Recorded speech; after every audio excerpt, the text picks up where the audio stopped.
The peaceful town of Verona lies nestled among rolling hills and distant mountains, a serene landscape that belies the danger ahead. A towering, twisted tree-like structure marks the entrance to a forbidding labyrinth, its gaping mouth-like opening guarded by a weathered sign warning, "Danger, Miasma Labyrinth ahead." Inside the labyrinth, the stone walls form a damp, shadowy tunnel. A man steps forward confidently, his boot hitting the ground with purpose as he surveys the path ahead. He remarks that there are plenty of resources today, signaling readiness for the challenge. Kneeling among a patch of glowing plants, the man identifies them as the miasma grass. Noting their good condition, he smiles, knowing this harvest will cover his rent and meals for 3 days. Suddenly, he realizes with concern that his guild card is missing. Holding up the guild card, he reveals his name is Rude, a level 7 human with balanced stats but a unique skill-granting status immunity. This rare ability allows him to enter the dangerous miasma labyrinth despite his low level, even enabling him to tackle floors beyond his usual capability. Rude reflects on how coming down to this floor just to pick flowers pays better than average jobs. He wonders what his younger self, who dreamed of defeating legendary monsters, would think of him now, sitting quietly among the flowers. He admits that dreams don't fill the belly and decides it's time to go back. Suddenly, a creature's presence catches his attention. 3 large miasma rats appear, snarling and advancing toward him. Despite their low level, Rude assesses their stats and realizes he can't handle them alone. The rats prepare to attack, their sharp teeth bared. Rude strikes one of the rats with a powerful blow, shattering it with explosive force. Normally, the miasma poison would paralyze and incapacitate a person, but he remains unaffected. His foot lands firmly, readying for the next move. With his sword raised high, Rude charges at another rat. His eyes blaze with determination as he recalls that status effects don't work on him. Confident in his unique skill, he prepares to take the fight head-on. Rude swings his sword fiercely, shouting to strike the miasma rats. The rats howl in surprise and confusion, but he taunts them, insisting their attacks won't affect him. He slashes through one rat with a powerful strike. Standing over the fallen rats, Rude declares one enemy remains and blames their reliance on miasma as their mistake. As he attacks the last rat, it lunges at him, and he winces in pain. The rat's attack sends Rude flying backward as a stone pillar shatters behind him. The last rat crouches, ready to pounce again, its claws digging into the ground. Gasping and coughing, Rude admits forcing his way to a higher floor was a bad idea. He sighs, frustrated that tricks no longer work and that even a rat has brought him low.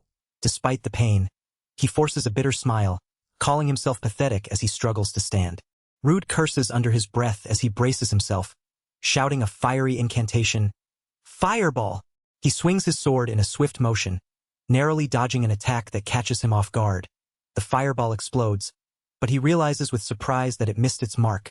From the shadows, a voice mocks him for missing, explaining he should have gotten closer before shooting. A group approaches, one apologizing to Rude and asking if he's all right. They explain they came to help because he seemed to be struggling. Rude acknowledges their support but warns them to let him know if they're truly assisting. One of the newcomers points out a field of miasma grass nearby, explaining its purifying effect allows breathing in the miasma and that harvesting it could be profitable. Rude accuses them of following him to steal his harvesting spot, but they deny it, insisting they just met him and decided to help. He grits his teeth, frustrated by the situation and the fact that he now faces 3 opponents. Despite his doubts, he apologizes for suspecting them and thanks them for their help. One of the group smiles warmly, ruffling Rude's hair, reminding him that adventurers help each other and to ask if anything else comes up. Rude clenches his jaw, steeling himself with the name Miasma Diver. The scene shifts to the outside of the Adventure Guild building, signaling a new chapter in their journey. Rude requests to exchange his items for cash at the counter. The clerk wrinkles her nose, asking if it smells weird. Nearby, a group of adventurers comment that the stench is probably from the Miasma Diver. Known for the foul smell of the miasma, Rude listens as they explain the miasma smell really stinks. He reflects silently on the nickname Miasma Diver. Given for repeatedly gathering items in the miasma labyrinth, he admits he can't form a proper party because of this nickname. As he receives 6,000 regans for his haul, he insists miasma doesn't actually have a smell. Outside, he thinks it's better to be alone than to team up with unpleasant people. He sniffs his arm in disbelief. At a tavern, Rude devours a large piece of meat with fierce determination. A waitress cheerfully notes he's eating a lot today. He explains he had some extra income, so this is a treat for himself. The tavern bustles with patrons enjoying their time.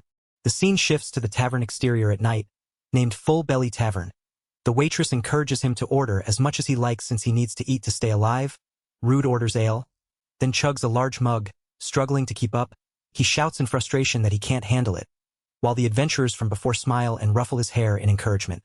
Rude slumps over a table, lamenting that his unique skill prevents him from getting drunk. He sighs, wishing for a better skill as he leans on the bar. The next day, stepping outside, he wonders how much miasma grass he'll collect today, drawing surprised looks from the bustling crowd around him. Inside a shop, Rude asks if a good quest has arrived. A witch mutters miasma diver with disdain. The clerk informs him a new labyrinth has been discovered. Shocked, Rude demands to know more. A map shows various labyrinths around Verona, explaining adventurers earn their living there. A new labyrinth means a new place to make money. The narration reveals newly discovered labyrinths hold untouched treasure, magic items, and weapons, making them ideal for quick profit. Rude imagines acquiring powerful equipment to break free from his cycle of poverty and weak gear. He eagerly asks where the new labyrinth is, but the clerk coldly replies it's not for him. Rude is told the new labyrinth lies in the northern Abrio Mountains and only adventurers ranked D or higher can accept exploration requests. He pleads for a way to enter despite his low rank E, but the clerk firmly refuses. As Rude slumps in frustration, someone suddenly calls out, "Wait." A confident adventurer in armor advises Rude that pressuring the receptionist won't help. Rude apologizes, explaining it was a rare chance he couldn't pass up. The armored man, understanding as a fellow adventurer, asks if Rude wants to enter the new labyrinth. When Rude hesitantly confirms, the man offers him a spot in his party as a porter, surprising Rude. Rude asks if joining as a porter is allowed despite his rank E, and the man confirms it is. He explains he was searching for a porter to explore the new labyrinth thoroughly but couldn't find anyone amid the chaos. He found Rude, who seems eager, and despite Rude's concern about the man's reputation, the adventurer says he doesn't mind and needs all the help he can get. He reflects on how unusual it is for someone to approach him but sees this as an opportunity. He introduces himself, asking the man to take care of him even as a porter. The man reveals he is Yahello, leader of the Crimson Sword, with a rank D. They shake hands as Yahello says he'll introduce Rude to his party without wasting time. The town of Verona spreads out beneath distant mountains, peaceful yet overshadowed by a looming threat. A massive, hollowed tree stands as the entrance to the miasma labyrinth, marked by a weathered sign warning of danger ahead. Rude steps forward into the labyrinth's eerie stone corridors, his boots striking the ground with purpose. He surveys the area and notes the abundance of resources available today. Kneeling among glowing plants, Rude collects the miasma grass, pleased with their healthy condition. He hums lightly, realizing this harvest will cover his rent and meals for 3 days. Suddenly, he notices his guild card is missing. Holding his guild card, Rude reviews his status. A level 7 human with modest stats but a unique skill granting status immunity. This skill allows him to explore a floor beyond his normal capability in the miasma labyrinth, giving him a rare advantage despite his low rank. Rude reflects on how strange it feels to come down to this floor just to pick flowers. Though it pays better than average jobs, he wonders what his younger self, who dreamed of defeating legendary monsters, would think of him now. Sitting among the plants, he accepts that dreams don't fill the belly and decides it's time to go back. Suddenly, a rustle catches his attention. 3 large, menacing miasma rats emerge, and Rude grimaces, though they are low-level monsters. Their stats make them too strong for him to handle alone. The rats prepare to attack, their snarls sharp and threatening.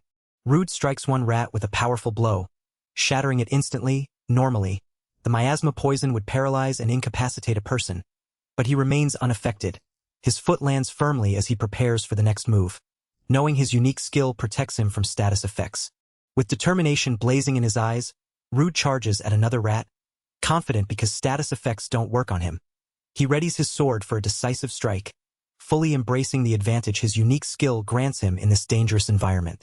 Rude slashes fiercely, cutting through one of the snarling miasma rats.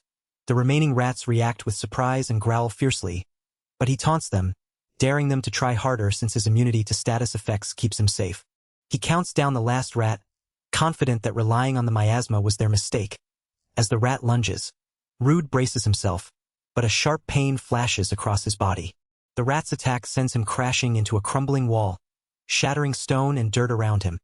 The last rat crouches, ready to pounce again, its claws digging into the ground. Gasping and coughing, Rude admits forcing his way to a higher floor was a mistake. He sighs, frustrated that tricks no longer work, and calls himself pathetic. But he steels himself and rises, determined to keep fighting despite the setback. Rude curses under his breath as he braces himself, then shouts, "Fireball!" and launches the spell. The fiery blast erupts, but he stares in shock as his sword is suddenly sliced by an unseen force.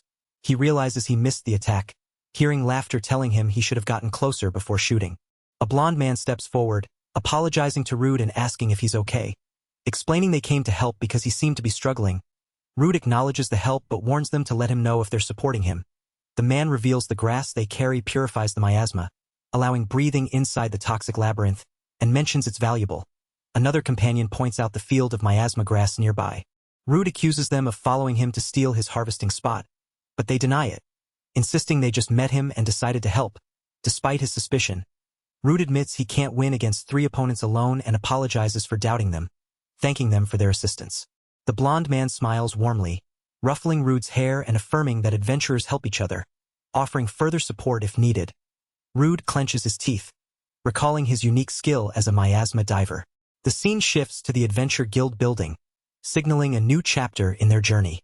Rude stands at a counter, asking to exchange his gathered miasma grass for cash. The clerk wrinkles her nose, asking if it smells weird.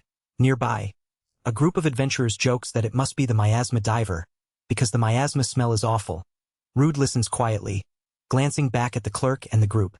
He reflects silently on the nickname miasma diver, given for repeatedly gathering items in the toxic labyrinth. He admits the nickname keeps him from forming a proper party. As he receives 6,000 regans, he thinks it's better to be alone than with unpleasant people. He sniffs the air, denying the miasma has any smell at all, shocked by the accusation. At a tavern, Rude devours a large piece of meat with fierce determination. A waitress comments on how much he's eating today. He explains he had some extra income and is treating himself. The tavern bustles with patrons enjoying their time, while Rude focuses on his meal. Night falls outside the full-belly tavern as Rude insists he needs to eat to stay alive. The waitress encourages him to order as much as he likes. Inside, Rude drinks ale rapidly, frustrated and shouting that he can't keep up. His companions watch with amused smiles as he struggles to finish his drinks. Rude slumps at the bar, lamenting that his unique skill prevents him from getting drunk. He sighs, wishing for a better skill. The next day, he steps outside into a bustling crowd, quietly wondering how much miasma grass he'll collect today. Entering the guild, he asks if a good request has come in, overhearing disdainful murmurs about the miasma diver. A guild clerk informs him a new labyrinth has been discovered, surprising Rude.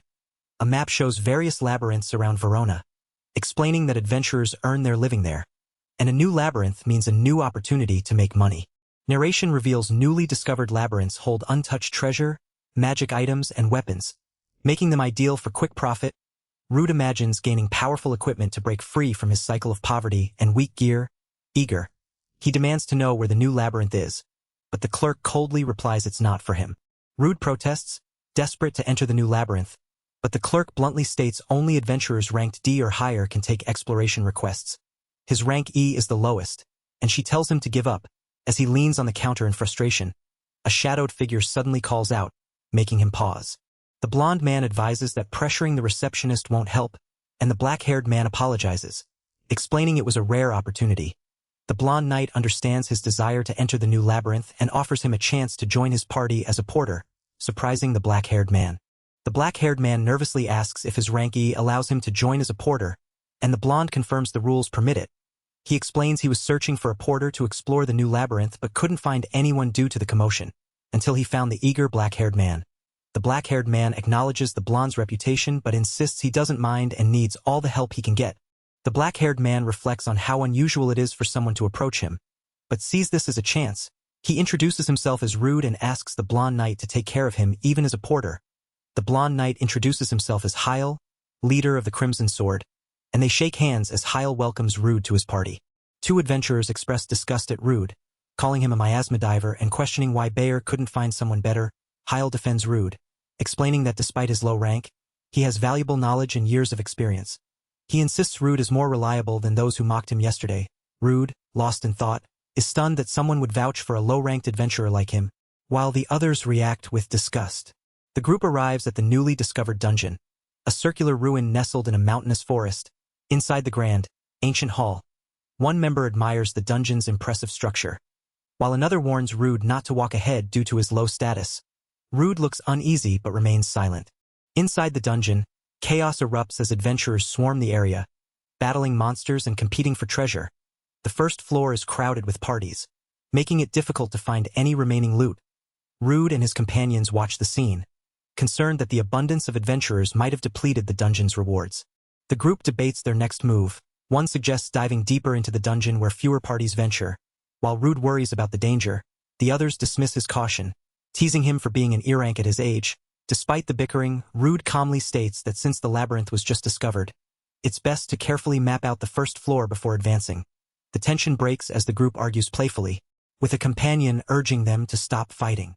One member acknowledges Rude's opinion as valid but sides with the others, noting the first floor is overcrowded and further exploration would waste time. Another agrees to follow Bayer's lead and promises to retreat if danger arises. While a companion admires Bayer's cool demeanor, suddenly, a loud crash echoes as rubble falls, followed by a fierce wolf's roar. The group enjoys the quieter dungeon floor, free from other parties, finding it easier to fight monsters and discover small treasures. Bayer orders Rude to gather materials from a silver wolf, but Rude hesitates, concerned the wolf is too damaged to be worth it. A heated exchange erupts over fighting style and material care, with accusations flying until a third party urges calm. A massive, ominous minotaur-like monster looms over the group inside the ruined hall. Bayer warns the others urgently, his tone serious as the tension rises. The companions exchange uneasy glances, aware of the looming threat. Suddenly, a barrage of magical or physical attacks streaks through the grand hall, filling the air with streaks of light and debris. The group watches in surprise and concern as the assault unfolds, their expressions tense and alert. The massive minotaur roars fiercely, swinging its enormous axe and sending shockwaves through the ruined hall. The four companions brace themselves, standing firm against the overwhelming force as debris flies around them. Panic erupts among the group as they realize the Minotaur's presence on the fourth floor is unexpected and terrifying. One shouts that they can't beat it, while another quickly calls out to Rude, asking for an item from his backpack. Rude, understanding immediately, agrees to help. Rude reaches into his bag, surprised by the urgency. Just as he is suddenly thrown to the ground by an unseen force, his expression shifts to shock as he prepares for what's coming next. Bayer and the others stand over the fallen Rude, apologizing and urging him to hurry. Bayer explains that with the monster's arrival, Rude is no longer needed in this fight. Insisting this is the best way to utilize an E-rank porter, Rude struggles to understand Bayer's cold decision, questioning why he's being left behind. The others shout that a monster-attracting curse seal has been placed to buy time for their escape. Laughing and wishing Rude good luck as he lies on the ground, struggling, he clenches his fist, realizing Bayer planned to abandon him from the start, which is why he was asked to join as a porter. The massive minotaur approaches, its heavy footsteps shaking the ground. Rude groans in pain, glaring up at the beast and calling it a monster, demanding to know what it's laughing at. Gritting his teeth, Rude shouts that he will never die, standing resolute as the minotaur swings its axe down toward him. Rude barely blocks the crushing blow with his arm, wincing from the impact as the minotaur lunges forward to strike again. Rude grits his teeth, sweat dripping as he admits he can't dodge the minotaur's relentless attack. The beast swings its massive arm, crashing down with brutal force, sending Rude flying backward. The minotaur's heavy footsteps echo through the stone corridor as it charges after Rude, who crashes against the wall, blood trickling from his mouth. The sound of destruction fills the air as debris scatters. Rude slams his fist into the stone wall, causing cracks to spiderweb outward. Suddenly, a large hole forms beneath him, and his eyes widen in shock as he realizes the ground is giving way. The minotaur roars in fury as Rude plummets through the hole, arms flailing, screaming out in desperation. The beast watches coldly, its glowing eyes following his fall into the darkness below. Rude gasps, barely conscious, realizing he's still alive despite the fall. He grimaces in pain, clutching his broken arm, coughing harshly. He struggles to gather strength, acknowledging his broken bone. Blood loss makes his head spin, yet confusion grips him as he wonders why he's still alive. He looks up at the towering cliff he fell from, touching the ground uncertainly. Suddenly, the minotaur looms behind him, battered but alive. Rude stammers in fear, questioning if the beast is dead. He reflects bitterly that the minotaur's body cushioned his fall, wondering who might rescue him in this new labyrinth. Tears fall as he curses his dire fate. Yet a small butterfly landing on his face reminds him he's still alive. He wonders how long he has been unconscious in the dark, feeling lost and unsure. The broken minotaur lies nearby, and he bitterly admits he would have preferred death over this fate. He reflects on his childhood dreams of becoming an adventurer with loyal comrades but laments that he still hasn't accomplished anything. Tears well up as he struggles to stand, determined not to give up. Despite his battered state, he forces a shaky laugh, surprised by his calmness in this dire situation. He resolves to find food, knowing Bayer took all their supplies, but the rocky surroundings offer nothing edible. Clenching his fist, he vows not to die here, but then a sudden realization strikes him. His gaze falls on the Minotaur's body, and a thought flashes. There might be something he can eat, yet the idea of consuming a monster fills him with dread and hesitation. He recalls the dangers of eating monster meat. Its magic essence poisons humans, causing vomiting, fever, paralysis, or even madness and berserk rage. The memory of someone losing their mind haunts him, warning of the terrible consequences. The risk weighs heavily as he faces a grim choice. He groans, wrestling with the taboo of eating monsters despite his desperate hunger. His gaze falls on the slain creature before him, a monster, and he steels himself, recalling that he possesses a unique skill that might allow him to survive this forbidden act. Sweat drips down his battered face as he resolves to use this ability. He contemplates how his skill should neutralize the magic essence that poisons monster meat. Though he admits the risk of failure once held him back before, the scent of blood in the air draws something near, heightening his urgency. Realizing that if he doesn't eat, starvation or being hunted will be his fate, he braces himself as something approaches from the darkness. He contemplates the dark thought that if he becomes a monster, he'll kill and devour Bayer and his party. Gripping his sword tightly, he steels himself with the resolve that it's better to regret doing something than to regret doing nothing. His determined glare sharpens as he raises his blade, ready to act. Night falls over the barren landscape where he sits by a small fire, holding a large piece of cooked meat skewered on a blade.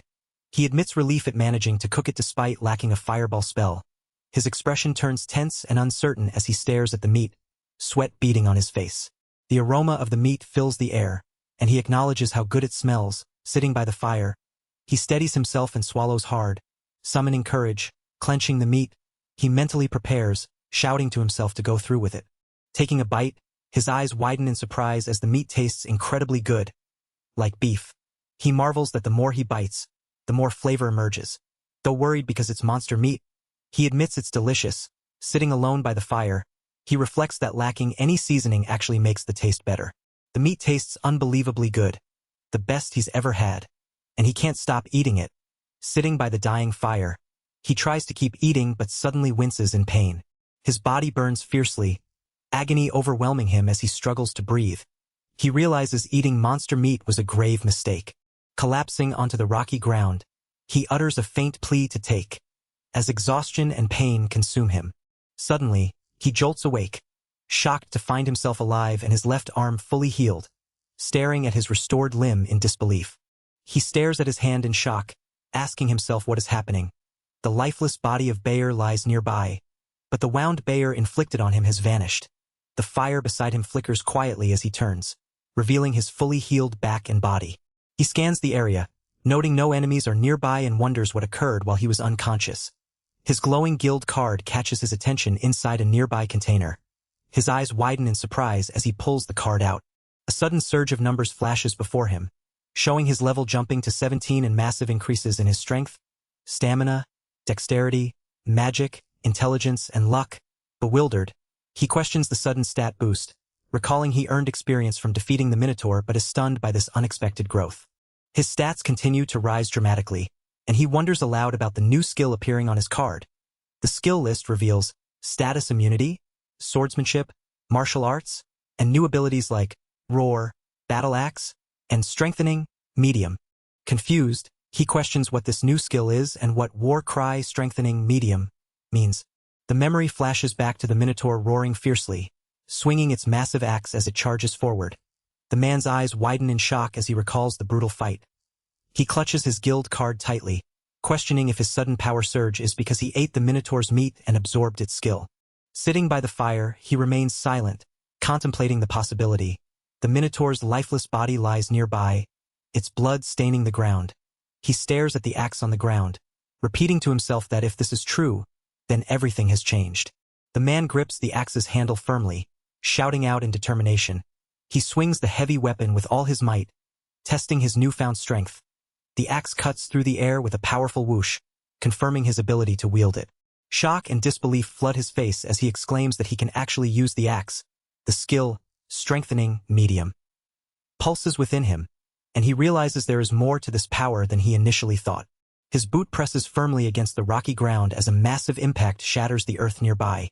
He swings the enormous battle axe with overwhelming force, sending debris flying in a powerful arc. Holding the battle axe effortlessly, he marvels that he can wield it as if it were familiar, as though he has been using it all along. He realizes this newfound ability must be linked to his unique skill.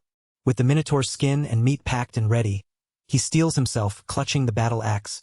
He vows that with these, he will escape the labyrinth. His determined gaze sharpens as he prepares to move forward. Charging ahead with fierce resolve, he shouts that he will eat monsters and survive. Behind him, a silent figure watches, her expression unreadable as he strides into the unknown. He moves forward cautiously, feeling hyped but lacking a map or any guidance. Determined, he decides to keep pushing ahead despite the uncertainty. Suddenly, a swarm of aggressive bats attacks, forcing him to react quickly. The bats circle wildly, making it difficult to fight them off as they fly everywhere.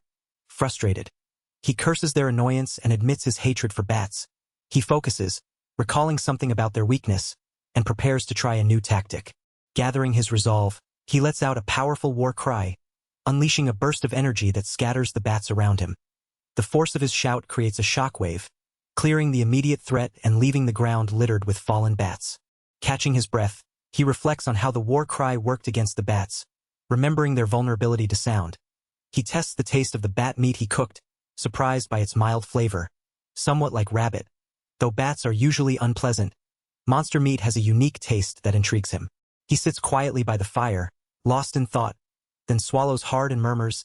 Then, he remains silent for a moment, staring into the flames. Suddenly, he touches his chest and notices he doesn't feel sick-like after eating the Minotaur's meat before. He pulls out his guild card to check it. His eyes widen in surprise as he exclaims, "Ooh!" Realizing he has gained new skills, including blood-sucking and echolocation. He confirms it's real. He can acquire skills from the monsters he consumes. Sitting back down, he wonders why he feels fine after eating a monster this time. Reflecting, he recalls a childhood incident when he ate a highly poisonous mushroom and experienced something similar. He senses his body developed immunity to status conditions, adapting like a bat that can handle poison. He questions if the Minotaur's strong poison that made him faint was similar and wonders if his body adapted to the magic poison. Deciding not to overthink it, he resolves to escape the labyrinth and accept that eating monsters is necessary for survival. With renewed determination, he claps his hands and declares, "Let's try it." He strides forward, activating his new skill, echolocation, which sends out rippling waves around him. The sound pulses reveal the environment as he moves confidently, sensing everything through the vibrations. Standing before a vast, ruined cityscape inside the labyrinth, he marvels at the clarity echolocation provides. His eyes widen in shock and excitement as he realizes he can see everything clearly in the dark, exclaiming with awe at this newfound ability.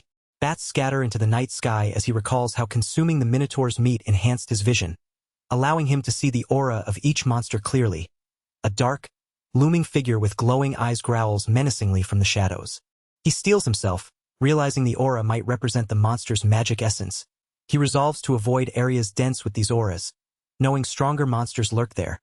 The darkness around him feels suffocating, and he acknowledges that being attacked here would be fatal. Accepting his weakness in this abyss, he vows to only fight opponents he can defeat. He grips his sword tightly, determined to increase his skills gradually, taking cautious steps forward. Surrounded by monstrous forms, he bites into meat once more, affirming that eating monsters is the best strategy to survive and escape this labyrinth. A massive explosion shatters the ancient cathedral-like hall, sending debris flying violently.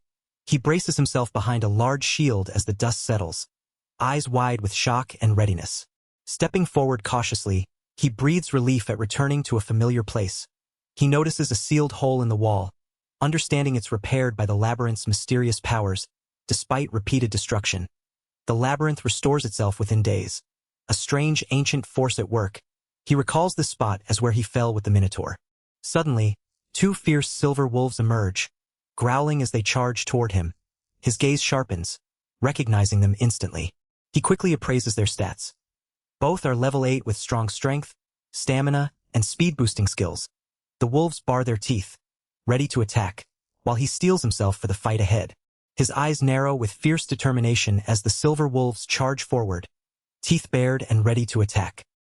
He recalls that if he were his former self before falling into the abyss, he would have fled from such foes, yet now, gripping his sword tightly, he resolves to stand his ground and face them. He glances down at the card bearing a crown and shield crest, then decisively decides to leave this place behind. He wonders why no one else is here and questions where the other adventurers have gone as he surveys the vast, empty hall. His expression tightens with concern as he stands alone, gripping his sword tightly in the silent, cavernous space. The sound of a blade scraping echoes sharply, followed by heavy, labored breathing. His footsteps pound urgently as he pushes forward, panting heavily, driven by determination. Straining with effort, he forces open a heavy door, sweat and dirt marking his face, despite exhaustion. A relieved smile breaks through as he catches his breath and peers out cautiously.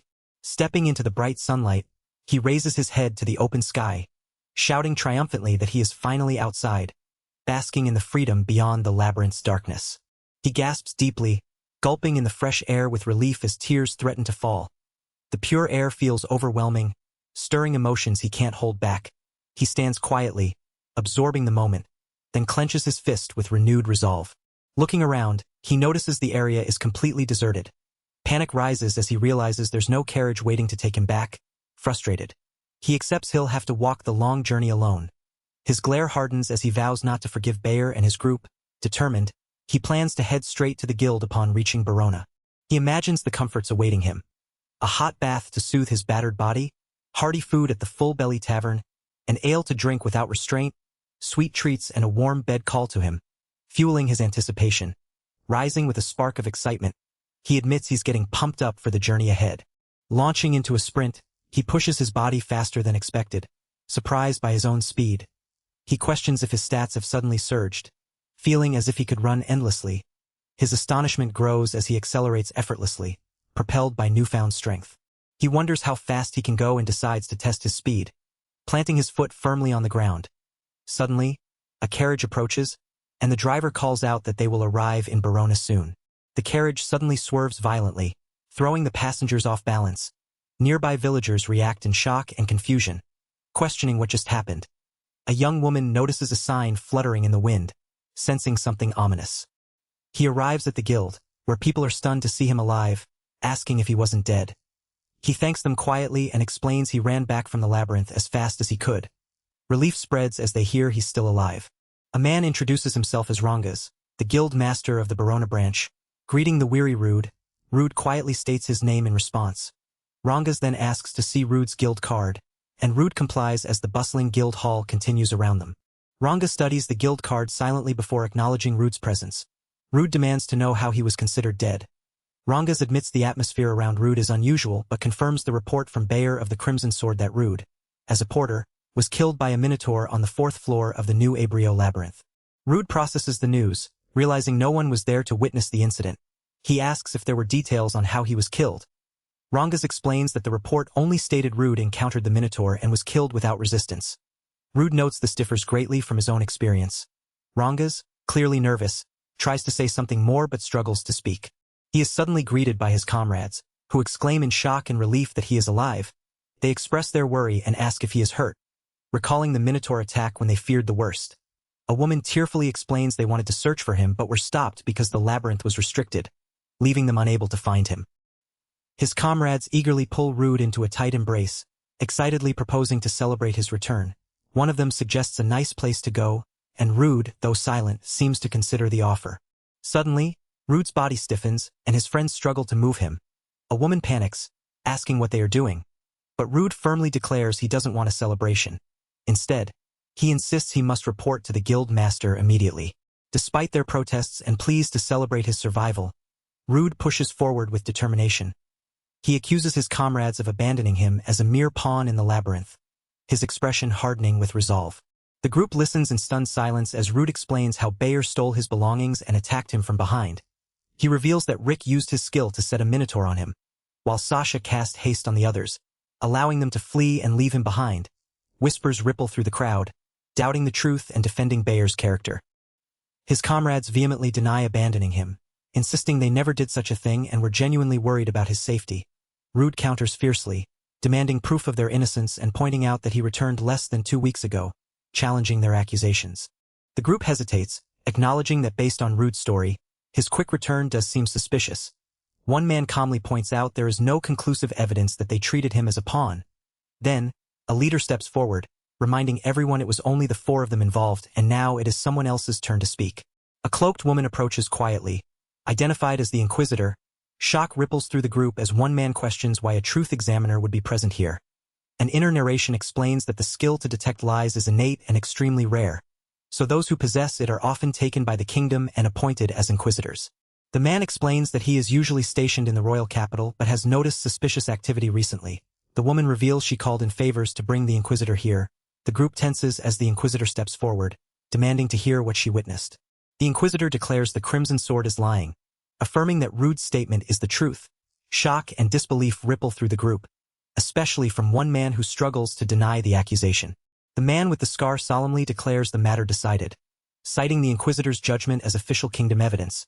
The accused protest vehemently, insisting they did nothing wrong.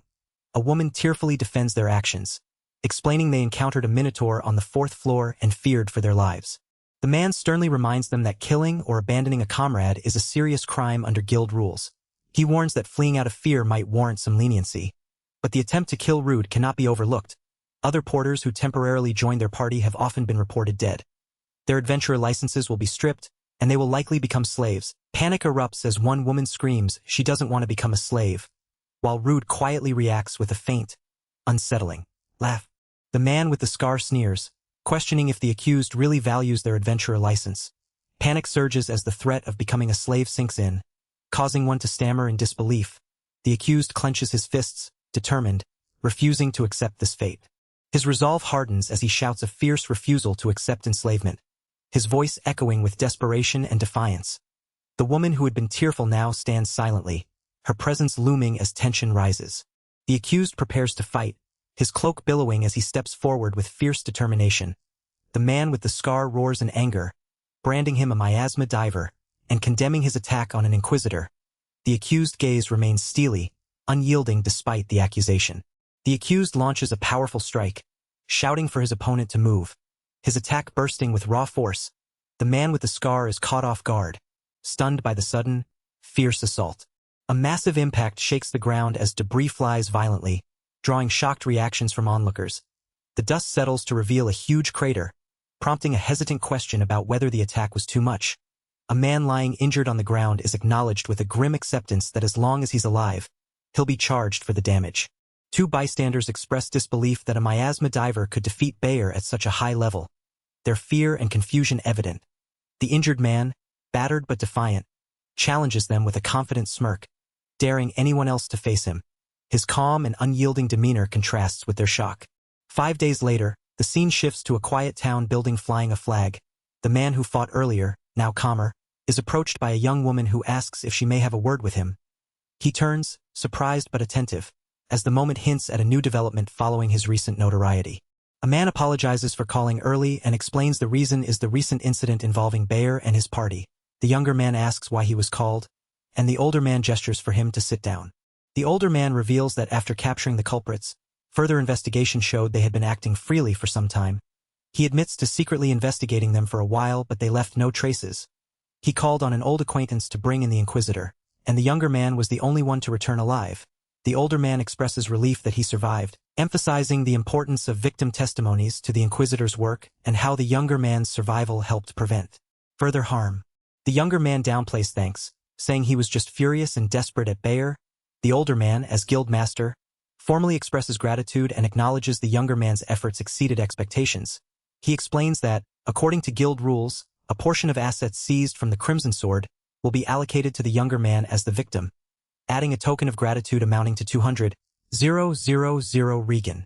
The younger man modestly declines any complaints, saying he's glad to help the guild that supported him. The older man agrees the matter of Crimson Sword is settled, then curiously asks how an E-rank like him managed to survive. The younger man meets the question with a calm, thoughtful expression. He hesitates before admitting the Minotaur was there too, nervously explaining he boosted his stats to the max by eating monsters and came back at level 42. He tries to downplay it, saying eating monsters is taboo and would cause trouble for the guildmaster. He quickly fabricates a story about the Minotaur's attack creating a hole in the wall, which he fell through, surviving because the Minotaur cushioned his fall. The guild master remarks on his luck and the fortunate safe landing spot without monsters. The guild master wonders if the safe spot could be found again for camping, but the younger man doubts it, saying the labyrinth's power probably sealed the hole and that the area is filled with insane monsters. He thanks the guild master for the valuable information and prepares to leave, while the guild master quietly reflects on luck. Outside, the younger man breathes a sigh of relief that his secret of eating monsters remains undiscovered, and is glad the guild master didn't check his level or skills. He contemplates what to do with his sudden wealth when someone calls out to him, prompting him to remember the arrival of new supplies from the royal capital, just as wild wolves howl nearby. He strikes down 3 enemies with swift, precise blows, his cloak billowing as he moves, standing over the fallen foes. He admits disbelief at having struggled against 3 enemies before and notes he didn't use any special skills. A smile breaks across his face as he affirms he is definitely getting stronger. He resolves to test his limits today, stepping forward determinedly to dive deeper than the 6 floors he's reached so far. Several hours later, he observes a group of lizard soldiers, acknowledging their strength on the 24th floor. His hand tightens around his weapon, preparing for the challenge ahead. He charges fiercely into battle, slamming through the lizard soldiers with force. The enemies recoil, but more quickly close in, and he grimaces, realizing he's caught in a difficult fight once again. Surrounded by wounded monsters shielding each other, he grits his teeth, noting how coordinated they are and how difficult it is to fight them. His attention snaps to a lone lizard warrior causing a ruckus by itself. He appraises the lone fighter, revealing it as a lizard general with high stats and multiple skills. Realizing this one is the leader, he decides to take it down first, though many enemies block his path and his sword complicates the fight. Clenching his fist, he pulls out a magic bag, explaining it creates a subspace for carrying large amounts of items. He admits spending all 200,000 he got from the guild to buy it, preparing to use it now. With a determined shout, he swings his sword and declares it's his turn to strike, ready to break through the enemies and face the leader head-on. Surrounded by lizard soldiers, he swings his sword fiercely, cutting through them as one lunges at him with a wide-open mouth. He dodges swiftly, narrowly avoiding the attack while preparing to strike back. The enemies react with surprise as he counters with a powerful slash, forcing them to recoil. He presses forward relentlessly, slashing through the advancing lizard soldiers with fierce determination. One lizard warrior, wearing a horned helmet, watches intently as he breaks through their ranks. The relentless assault pushes the enemies back, but they remain on guard. With a fierce shout, he charges at the lizard warrior leader, swinging his sword with full force. The leader braces for impact, but the strike lands with overwhelming power, cutting through the enemy's defense. The lizard leader's expression shifts to shock as the attack connects. The lizard leader stands unharmed, his body seemingly protected by a hardened shell. He glares fiercely at the attacker, who is taken aback by the unexpected defense. The leader's body visibly hardens further, preparing for a counterattack that sends shockwaves through the battlefield. He narrowly dodges a deadly strike, realizing without his skills the spear would have pierced his heart. Confused, he wonders why the enemy is still alive despite his precise cut. The fallen enemy holds a spear, unlike the club-wielding foes he killed before. He appraises the enemy's stats and skills, noting the lizard soldier's substitution ability that allows it to take damage for another. This loyalty or command skill surprises him as he processes the implications. He questions if others share this substitute skill and spots 2 lizard soldiers at the rear acting as shields. Recognizing their tactic, he prepares for a full-scale attack while they try to keep him at bay. Smiling confidently, he declares the enemy's mistake in attacking all at once. He unleashes a powerful technique, Paralyzed Breath, striking the lizard soldiers and disrupting their advance. He reveals he's been fighting monsters with paralysis resistance and hasn't used his special technique yet, but confirms it works on all of them. As he prepares to strike, he declares this is the moment to end it. The enemy monster twitches, caught off guard. Later, he relaxes alone, relieved there are no enemies nearby, and sets out cookware and seasonings, determined to make the best dish ever. After the paralysis effect fades and the soldiers flee, he notes capturing one with the substitute skill. He decides to cook the tails of the soldier and the general, dismissing the bony, scaled parts as unappetizing, seasoning simply with salt and pepper. He plans to grill the soldier's tail to make preserved meat as well. The tail sizzles intensely in the pan, releasing an overwhelming amount of fat. He watches eagerly as the cooking finishes, declaring the soldier and lizard general tail steak ready. He plates it and prepares to eat. Taking the first bite, he savors the flavor, praising how seasonings elevate the taste. He explains the excess fat crisps the outside while keeping the inside juicy, and the meat's umami pairs perfectly with the simple seasoning. Feeling satisfied and full, he reflects on how fun adventuring has been despite being outplayed by the lizard's skills. Energized, he resolves to keep going deeper, experimenting with new recipes and submitting all gathered materials and magic stones. The woman with glasses states the price is 500,000 Regan, causing the man in the cloak to stammer in surprise. He asks if there is any issue with the amount, recalling that it used to be only 10,000 at most, but she assures him there is no problem. They approach a grand house, where a butler opens the door for them. Inside, a waiter presents a shining plate with a white beef steak. Explaining it is the house special. The man, now dressed formally, nervously acknowledges the steak gleaming differently, and the waiter encourages him to enjoy it with special sauce and herb salt. The man marvels at the tender steak, expressing that he always wanted to come here as a reward for his hard work. He prepares to eat, gripping his fork and knife with determination. After taking a bite, he freezes in confusion, his expression turning puzzled. The woman asks if something is wrong with the dish, but he quickly apologizes, claiming he was just lost in thought. She insists he let them know if he needs anything. The man in formal attire remains silent, his gaze fixed on the steak. He finds the flavor unsatisfying, lacking the wild robustness of minotaur meat, the deep umami of black snake, or the intense fattiness of soldier lizard. A sudden realization dawns on him. Could monster meat actually be superior as an ingredient? The scene shifts to the quiet Barona outskirts grassland. The man, now outdoors, catches his breath and decides 2 horned rabbits will suffice.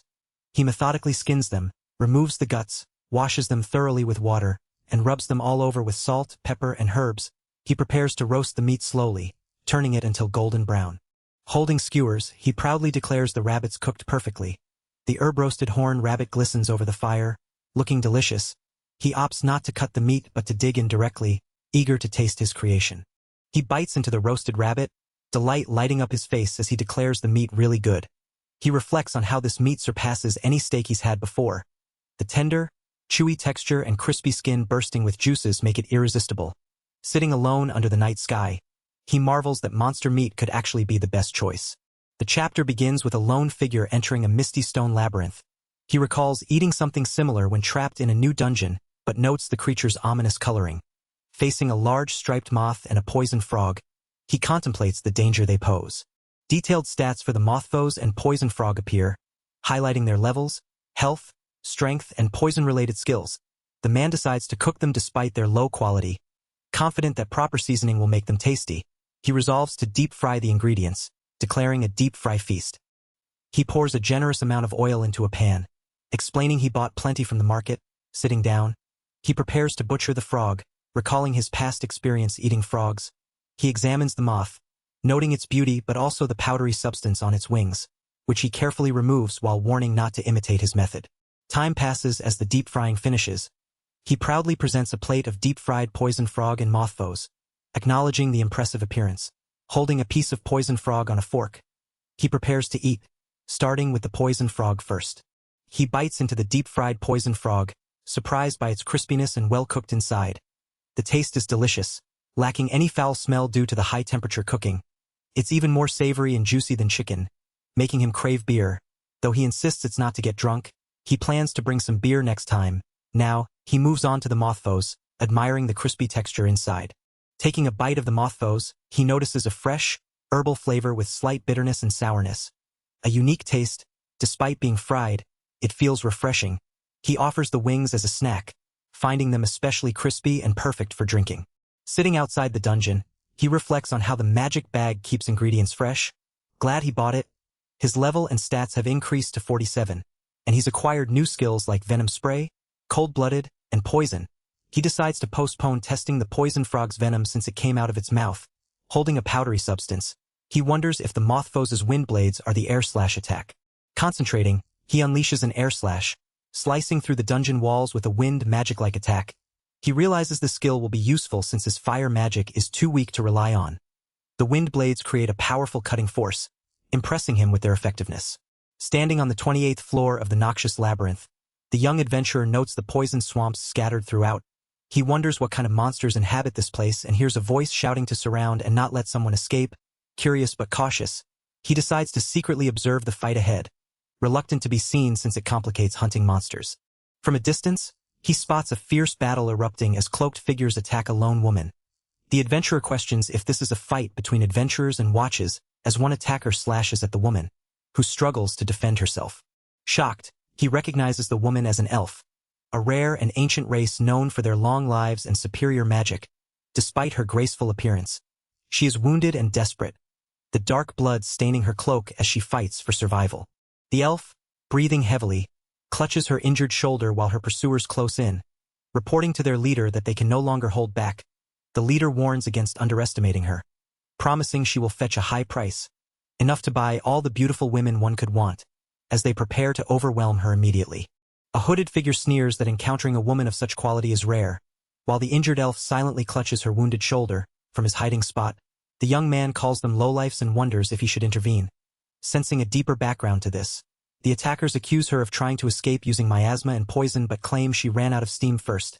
One warns not to damage her face, causing the elf to flinch. The young man steps forward, unnoticed, as the hooded assailants loom over the elf. One of them admits surprise at not sensing his presence, while the others react with shock. Resolute, the young man declares that no matter the circumstances, he cannot ignore a woman being assaulted. The elf looks on silently, while a bearded man in a hood demands to know who he is. The young man identifies himself as an adventurer, questioning why the hooded group is targeting an elf so deep in the dungeon. The elf urgently warns him to run, revealing that these attackers are adventurer hunters. The young man reacts with alarm, realizing the danger they all face. The young man recognizes the attackers as adventurer hunters, professional killers who target high-ranking adventurers for their livelihood. They are assassins specializing in eliminating top-ranked foes. He never imagined crossing paths with them until now, and a sudden insight sharpens his focus. The hunters assess him cautiously, unable to see all his stats and wondering if he possesses a concealed skill or an item masking his abilities. Their leader, Fulges, a level 65 human afflicted with poison, appears calm but deadly. When asked what to do, the order is clear: kill him.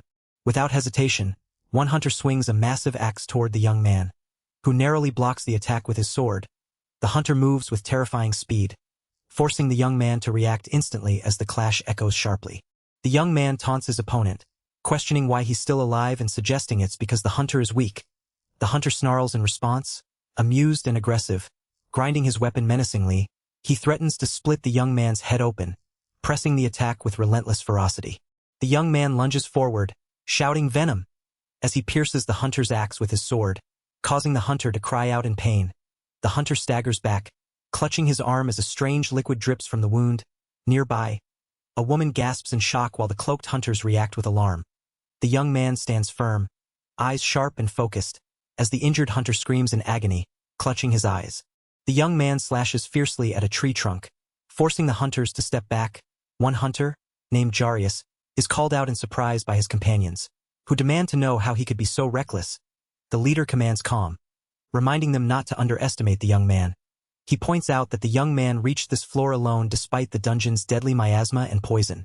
The leader contemplates the strange liquid the young man spat out, noting it resembles poison frog venom but suspects a unique skill is at play. He orders his 3 hunters to kill the young man.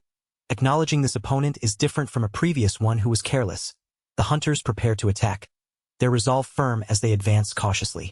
Suddenly, a cloaked hunter swiftly leaps behind the young man, knife drawn, aiming to strike. The young man senses the attack, eyes wide with shock as he questions when the hunter managed to get so close without being noticed. The cloaked hunter swings a sword, striking the young man hard enough to make him grunt in pain. The young man grimaces, raising his shield just in time as another hunter leaps toward him with a dagger. He narrowly dodges the attack, sweat dripping down his face as he braces for the next strike. Gritting his teeth, the young man focuses intensely, realizing all he can do is dodge the relentless attacks. He narrowly avoids a powerful blow, but the force throws him to the ground with a painful thud. The impact sends dust and debris flying as the hunters advance. An elf woman gasps in shock, clutching her injured arm. One hunter taunts the young man, telling him he deserves his fate and ordering him to die quietly. The cloaked leader steps forward, acknowledging the young man's toughness with a calm, measured gaze. The dust settles, revealing the young man standing battered but unbroken. Gripping his massive sword, the elf exhales in relief, while the cloaked leader questions him, surprised they hadn't killed him already, demanding to know what he truly is. He reflects on barely surviving a deadly blow by quickly hardening his body, knowing it would have snapped his neck otherwise. He acknowledges the hunters are high-level professional assassins and realizes he can't fight them head-on. Seeing Falja's stats, he notes the miasma poison affects them, but wonders how to use this to his advantage. A sudden step catches his attention, and he resolves that exploiting this weakness could be his chance. Determined, he plans his first move before the assassins can strike with their speed. As he lunges forward, one assassin mocks him for poking his nose where it doesn't belong, vowing to kill him on the spot. The young man charges toward a suspicious area, ignoring the danger. The assassins watch in shock as he dives into a tainted bog, a hazardous swamp filled with poisonous substances. They comment on his desperate move to avoid death, while he stands firm in the toxic water. Ready for their attack, the leader remains silent, observing the situation. From the shore, the assassins warn him he's foolish to jump into the tainted bog on purpose, explaining its deadly nature and how even with poison resistance, survival is limited to minutes. They threaten to kill him if he tries to escape the bog's poison and miasma. The leader wonders if fear of death forced him into this reckless choice, while the young man calmly challenges them to bring it on. The young man remains unmoved in the tainted bog, his face unchanged despite the poison's effects. The assassins grow anxious, panting heavily as one curses the situation. Another questions how long he will stay submerged, baffled that his expression hasn't altered. A third assassin apologizes, admitting he forgot to mention something important. The young man reveals his unique skill. Status immunity, rendering poison and miasma ineffective against him. One assassin orders to enter the swamp and kill him, but the others protest, worried about the miasma weakening them and the lack of blight weed. They lament that only the young man's stats remain unaffected above ground, calling him a coward for his tactics. The young man strategizes, deciding not to fight head-on but to lure the assassins into the bog by deliberately revealing his unique skill. He watches them from the swamp, waiting for them to fall into his trap. Suddenly, the assassins react with alarm as the poison takes hold, splashing desperately. With a fierce shout, the young man unleashes a powerful lightning attack, shouting chain lightning. As bolts of electricity crackle around him, the assassins scream in agony, struck by the devastating magic as the swamp becomes a deadly battleground. The swamp bubbles with poisonous miasma as the wounded assassin struggles to stay upright, gasping in pain. Only the leader remains standing, his battered face determined as he notes the deadly combination of miasma, poison, and lightning he has endured. He admits relief they didn't meet on the surface, acknowledging the leader's formidable strength. The leader suddenly unleashes a swift attack, shouting air slash. As a razor wind slices through the swamp, the other assassin recoils in shock, recognizing the skill as a mothfoe's ability. The swirling blades tear through the air, forcing a scream of agony.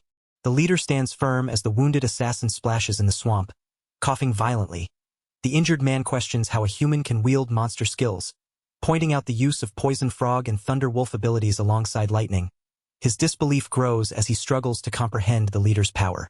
The leader raises his massive sword, preparing to strike, declaring he owes no explanation to his opponent. A mysterious figure with long flowing hair and pointed ears watches from the shore, silently observing the battle as the leader swings his blade with fierce resolve. The elf expresses her gratitude for being saved and admits she has many questions. The warrior brushes off her thanks, saying he helped because he wanted to. She asks if they are all right, and he admits exhaustion from running out of magic but confirms they're okay.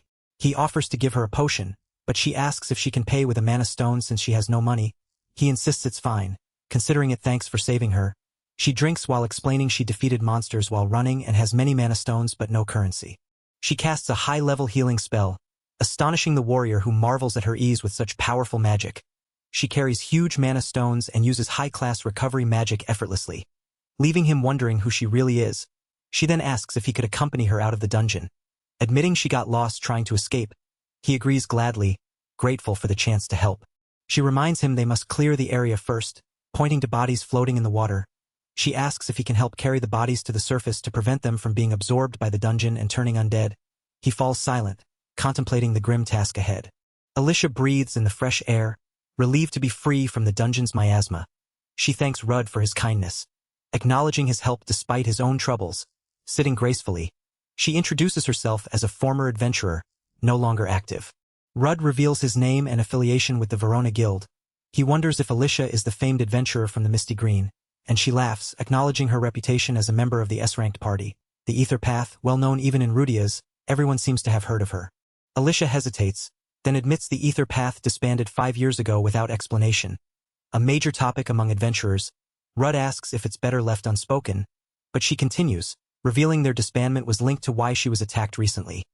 By adventure hunters, Rudd listens intently, surprised. She recounts how, in the S-ranked Abyssal Labyrinth, they faced a monster so powerful it nearly destroyed them. Their leader was killed, one member forced to retire, and another absorbed into the dungeon. Rudd is shocked that even S-ranked adventurers couldn't defeat the beast, realizing the severity of their ordeal. Alicia admits they weren't annihilated by the abyss monster, but came close. Rudd questions why an S-ranked adventurer like her was cornered by adventure hunters. She reveals the monster placed a curse on her, explaining the reason behind the attacks. Rudd asks if it's truly a curse. She calls Rudd her savior and offers to explain further. She nervously removes her cloak, preparing to reveal more about her condition. Rudd, surprised and blushing, asks why she suddenly acts this way. Alicia fumbles with her clothing, while a smaller character nervously tries to interrupt, urging Rudd to pay attention. Rudd glances back, caught off guard. Alicia reveals a glowing mark on her chest, identifying it as the Curse of the Abyss. Rudd asks if she's seen it before, and she admits it's her first time. He then inquires about the nature of the curse. Alicia's eyes glisten with a mix of hesitation and pain, her silence heavy with unspoken truth. Rudd, sitting nearby in the quiet forest, turns toward her with a sharp realization, declaring the affliction she bears is a level-down curse. Bones pile up endlessly in the ruins, a grim testament to past battles. Alicia gasps for breath, clutching her weapon tightly, blood staining her lips. Before them looms a massive, shadowy monster with glowing eyes, its presence overwhelming. The monster's eye suddenly focuses on Alicia, who braces herself with a determined grip on her weapon. She falters, staggering as pain seizes her body, her strength waning. She collapses onto the skeletal ground, struggling to stay upright. A vivid, ominous mark pulses on Alicia's chest, the curse of the abyss monster. Rudd's gaze sharpens as he recognizes the symbol, understanding the gravity of the affliction. Alicia confirms it is a level-down curse, her expression heavy with the weight of this revelation. Alicia explains she has tried every method to remove the curse but only managed to slow its progression. Rudd asks what happens when one levels down. Fulgis confirms that her level-ups are nullified and her stats decrease, which is why adventure hunters targeted her to sell her off after discovering the curse. Fulgis asks Alicia if he can use his insight to view her stats, and she consents. Her status reveals a curse causing her to level down, with her level now at 43 and her health, strength, and other stats significantly reduced. Fulgis confirms her level has been lowered, and Alicia admits her current stats are less than a third of her peak. Rudd inquires what happens when one reaches level 0. Alicia hesitates, then confesses she believes she will die at that point. She explains that levels and stats are fundamental measures of power, and as they drain from her hour by hour, she understands the fatal consequence. Alicia apologizes for speaking of such dark matters but explains this curse is why adventure hunters pursued her. She thanks Rudd for saving her and insists she will go to the guild to properly reward him. Rudd, though hesitant, accepts the reward, unsure how else to use it. The scene shifts to a bustling guild hall where townsfolk chatter excitedly about the ether path hitting another dungeon. Rudd reflects that the adventurers he admired in childhood, the epitome of strength, were those who reached rank S, like the heroes who recently saved the town of Canaan by slaying a massive dragon. He admits he's never been fortunate with people and struggles to interact with others. He worked alone in the miasma, despised and feared by all, which only deepened his isolation. Though he considered other work, he couldn't abandon his identity as an adventurer. For him, the adventurous tales of the ether path were a beacon. Those tales were something he admired and an ideal he aspired to. Alicia urges him, knowing his pain is deeper than he can imagine, to not give up. She calls out to him by name, encouraging him to keep going. He insists a hero who worked so marvelously should never meet such an end. Alicia's expression tightens with resolve. She tells him this must be fate and promises to help him break the curse. Despite being scorned by others, she sees the kindness in his heart and thanks him sincerely. She smiles warmly, telling him that for her, he is the hero. She expresses her gratitude that he was the one who rescued her. He remains silent, contemplative, as the fire crackles between them and she rests nearby, wrapped in a blanket. He wrestles with disbelief that Alicia of the Misty Green is cursed, pondering what to do. He recalls that destroying the being who cast the curse might remove it, but the ether path failed, so that seems impossible. Glancing at the sleeping Alicia, he thinks desperately that if he were the cursed one instead, his status immunity skill might help. His eyes widen with a sudden realization. If he could be cursed in her place, he might sacrifice himself. The word sacrifice echoes as images of battle flash through his mind. Kneeling beside Alicia, he urgently nudges her awake, telling her he might be able to nullify her curse. She looks confused, questioning the meaning of nullify versus remove. He admits he's never tried this before, so success is uncertain. He explains the curse appeared as a status on her display and asks her to accept the skill he's about to use. She nervously agrees. He reaches out his hand toward her, swallowing his fear, and the word sacrifice resounds as he begins the ritual. Falges kneels beside Alicia, gripping her shoulder firmly as a monstrous, many-eyed creature looms behind them. Its grotesque eyes wide and unblinking, the tension spikes, and an intense pulse seems to echo from the creature's gaze, shaking Falges to his core. Alicia calls out to him in alarm as he suddenly slumps, struggling to stay conscious. Falges urges her to stay with him, his voice strained. They face the monstrous eye, and he acknowledges the curse's terrible nature, praising Alicia's strength for bearing it. He grabs his own hand, sweat dripping, and hints at something crucial about to happen. A sudden burst of light erupts from the cursed eye, startling them both. Falges shouts fiercely as he channels a powerful light attack toward Alicia, but the curse refuses to affect him. The radiant energy cascades around them, but the curse remains unbroken. Falges' expression hardens with frustration and determination as he pushes harder, desperate to break the curse's hold. Alicia recoils in shock as the curse's dark claws tear at her, while Falges collapses, exhausted and beaten. He admits the curse was unlike anything he expected, utterly overwhelming him. Alicia, wide-eyed and breathless, is urged to check her guild card, hinting at a revelation that might explain the curse's true nature. Alicia gasps in shock as she sees her status card showing the curse is gone, now marked as normal. She questions why, struggling to understand. Falges lies nearby, explaining his unique skill grants status immunity, making all abnormal statuses ineffective against him. He reveals he took on her curse using a sacrifice skill, nullifying it with his own ability. Falges, exhausted, confirms it's his first time trying the sacrifice skill on a curse and is relieved it worked. Alicia, still shocked, scolds him for risking his life to save her. Someone he barely knows, she sits nearby, overwhelmed by his selflessness, while Falges smiles weakly, grateful it succeeded. Tears stream down Alicia's face as she calls him an idiot, moved deeply by his sacrifice. Falges, smiling faintly, admits she's probably right. Their bond deepens in this quiet moment of vulnerability and gratitude. As the sun shines through the trees, Alicia thanks Falges sincerely, still emotional. He responds simply with a warm sure, reaching out to comfort her gently. Their connection strengthened after surviving the curse together. The bustling border town of Verona spreads out under a bright sky. Alicia beams with excitement, noting the town's lively atmosphere. Rudd explains the town thrives on resources from nearby dungeons. Alicia grins mischievously, ready to take action as Rudd asks what she plans next. Inside a cozy tavern, Alicia raises her mug enthusiastically, proposing they indulge in good food and drink. Rudd, a bit uneasy, reminds her he was asking about her future plans, but she brushes it off and drinks heartily. Alicia declares the meal the best as she gulps down her drink with joy. She celebrates her freedom from the curse and insists on treating Rudd since he refused a reward.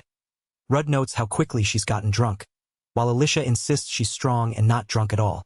A lavish spread called the Golden Hearth bestseller set arrives, dazzling Alicia with its aroma and variety. Rudd offers her a bowl of triple hot pot, admitting it's his first time trying it too. Alicia thanks him warmly, savoring the rich flavors and ingredients with delight. They prepare to eat, sharing a warm moment as Alicia tastes the food with a blush, and Rudd nervously drinks from a large bowl. Both declare the meal delicious, with Alicia happily noting how food tastes better when shared. Rudd agrees quietly, smiling softly. The conversation shifts as Rudd asks Alicia about her future goals.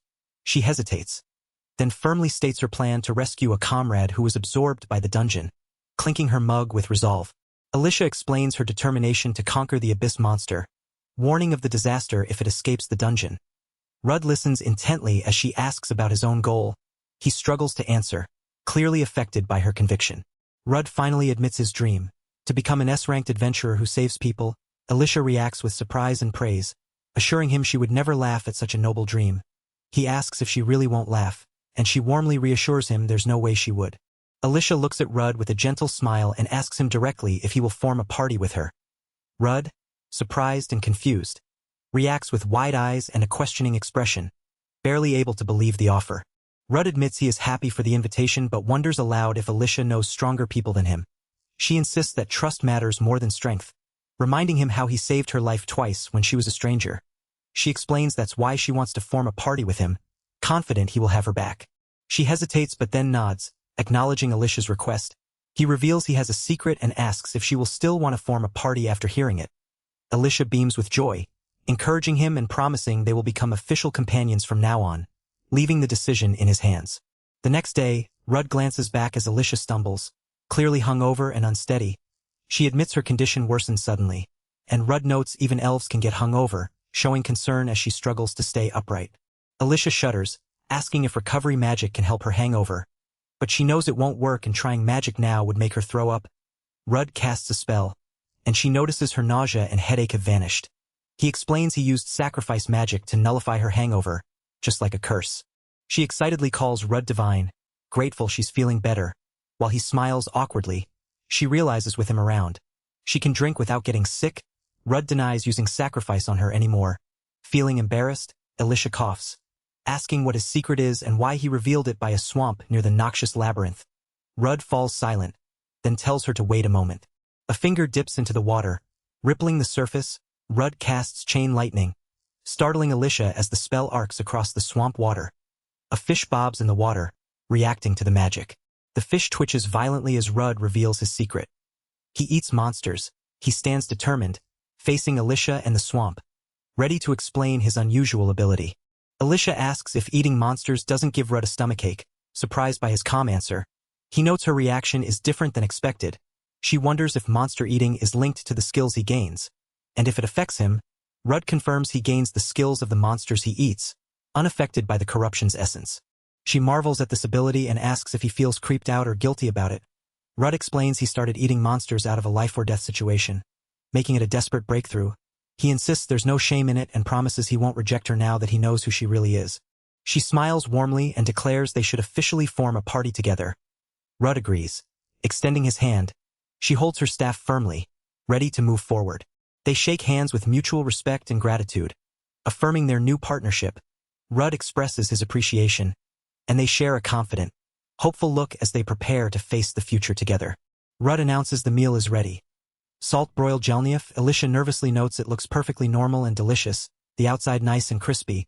When offered some, she declines, worried about the unknown effects of the monsterization status on her body and unwilling to risk her life just to eat. She accepts her refusal and decides he'll eat it all himself, admitting he should have packed a lunch. He asks Alicia to show him where to find the best fish dish once they return to town. Confident no shop can beat this flavor. She reacts with surprise that monsters could taste so good. They share a heartfelt moment, with Rudd reflecting on the ideal adventurer he had given up on becoming. Someone who can share joys and sorrows with a trusted companion. The sun shines brightly over the landscape as they sit side by side, gazing at a towering tree. Rudd feels he has grown closer to becoming the adventurer he admired in childhood. Shock ripples through the guild hall as murmurs erupt over Alicia's rank. Various adventurers glance nervously at her and Rudd. From behind, Rudd warns Alicia she's being too loud. She apologizes, admitting surprise that someone with her abilities is ranked E. Rudd admits he's only recently been able to fight properly and needs to tackle a rank-up quest. Alicia encourages him to raise his rank immediately, explaining that without it, they can't accept worthwhile quests. She smiles warmly, reminding him they're a party now and pledges to help. She nervously agrees, acknowledging their partnership. The guild members glare suspiciously at the pair. Alicia points out details on the board, noting her past as an S-ranked adventurer and member of the Ether Path, and her unusual elf heritage. Rudd reflects silently on what he's realized after these days together. As they walk through a bustling town, Rudd admires Alicia's beauty and presence, which draws the attention of everyone around them. The crowd's eyes follow her, marking her as a figure of fascination wherever they go. Doubt gnaws at him. Can this really be okay, that Alicia is forming a party with him? Two drunken men jeer, mocking the idea and urging the elf to join their own party instead. Alicia's expression sharpens as she questions the insult, repeating the phrase grubby forager with a flicker of surprise. Alicia reflects quietly that the nickname is unfortunate, explaining she only ever worked in the lower floors of the noxious labyrinth. Rudd admits being stuck eternally at rank E despite his age, accepting the mockery with a resigned smile. Alicia calls his name softly, then sternly demands an apology from the men for insulting her comrade. The drunkards laugh scornfully, daring Rudd to respond, and invite Alicia to abandon him and join their party instead. The men's taunts escalate, accusing Alicia of looking down on them just because she's an elf. She stands firm, gripping her staff as one man snaps at her, warning her not to act high and mighty. Suddenly, a powerful magical force erupts around the trio, halting the men's advance. Alicia's voice turns cold and commanding, warning the men that she will not forgive insults to her comrade. She orders them to apologize and leave immediately. The men cower, overwhelmed by her presence. While Rudd watches silently, his expression unreadable, Alicia's glare remains unyielding as she stands beside him, her message clear and final. He apologizes for his earlier behavior and for making her do so much on his behalf. She insists it wasn't just for anyone, but for him, Rudd. He listens quietly as she admits she got angry because it was him, not just some random person. She vows not to let anyone mock him, praising his perseverance as an adventurer and the reason he's come this far. She urges him to have pride in himself. His heart races as she asks if he's going to become an S-ranked adventurer. Doubt creeps in as he wonders when he started belittling his own dream, fearing she might laugh at him. He clenches his fist and thanks her sincerely. She smiles warmly, praising his expression and suggesting they celebrate by raising his rank. He nervously jokes about relying on his sacrifice skill again, but her encouragement brightens the mood. The scene shifts to a forested mountain area where a large gray wolf growls fiercely. They spot their target, the gray wolf, whose stats and skills are displayed. Level 11, with heightened smell and notable physical attributes. The pack living near the forest has recently increased in number and started attacking merchants and travelers on the highway. If they succeed with the subjugation quest, they will rank up using Farsight. He spots 5 wolves nearby around some trees far back. His magic keeps them from sniffing them out for now, but if they start fighting, the wolves will come together immediately from scent and sound. He plans to take the ones close by and draw their attention, leaving the others to his companion, who agrees. He charges forward with a powerful swing of his massive sword, shouting to begin the fight. The wolves growl fiercely, eyes locked on him as he prepares to strike. He slashes through the wolves with swift, brutal strikes, blood splattering as he cuts down one after another. Despite the ferocity of the wolves, he remains focused, dodging their attacks with sharp reflexes. The battle intensifies as he slices through another wolf, sending it flying back with a heavy blow.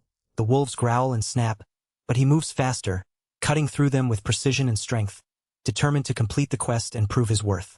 Wolves silently surround the fighters, revealing more reinforcements than Farsight had shown. The young man warns Alicia he'll use a ranged technique, but she calmly assures him it's okay. Alicia smiles and decides to demonstrate her unique skill, invoking a powerful spell called Sylphiad.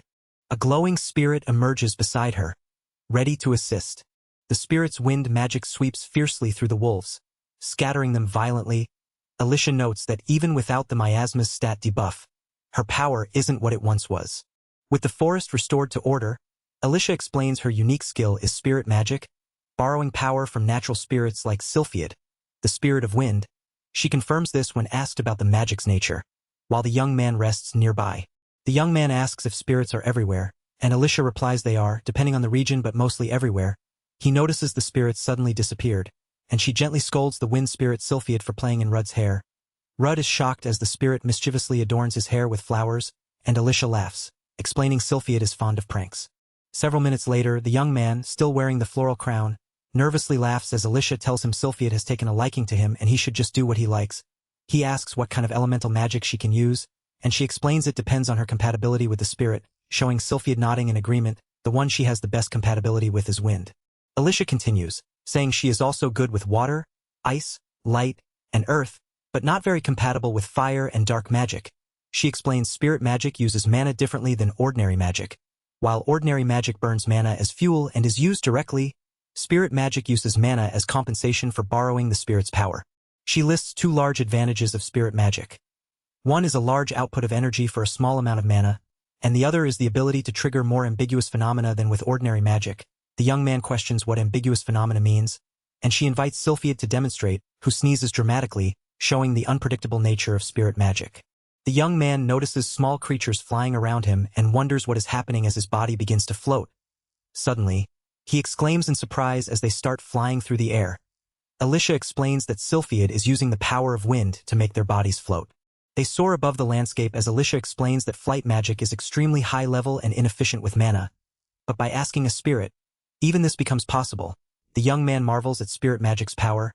They spot the gray wolf pack below, and Alicia suggests taking them down right here, prompting the young man's eager agreement.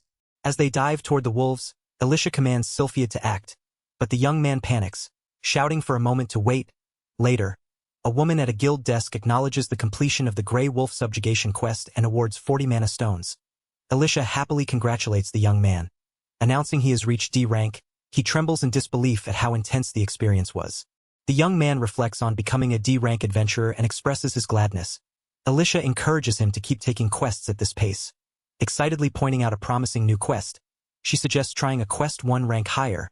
But the young man looks surprised and overwhelmed by the rapid progress. Alicia laughs, admitting she got excited remembering her adventuring days but reassures him they can handle it. The young man asks if Alicia means rank C for quests. She confirms that from rank D upward, adventurers can take quests 1 rank higher than their own. He looks surprised as she suggests attempting one together since she's always worked alone as rank E. Alicia points to a quest featuring a Baphomet, noting it's a rank C subjugation quest. She explains the quest board is like a menu and that the Baphomet possesses numerous magic skills. The young man realizes the connection, understanding that acquiring magic skills from the Baphomet fits perfectly with his interest sparked during the Grey Wolf subjugation. He wonders aloud if he should check market seasonings later, but Alicia suddenly reacts with concern, asking what's wrong. The young man recalls the new Yahello dungeon, the place where he was nearly killed.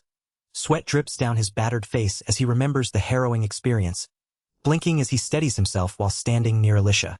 The sound of heavy impacts echoes through a grand, crumbling hall as a massive shadowy figure thrashes violently, tearing through debris. The focus sharpens on a wide, bloodshot eye, filled with fierce determination and pain. Outside, the young man and Alicia stand before the entrance of a newly discovered dungeon, noting its eerie quietness. He remarks on the lack of activity, and she explains that a minotaur appeared on an early floor, causing adventurers to avoid the place since.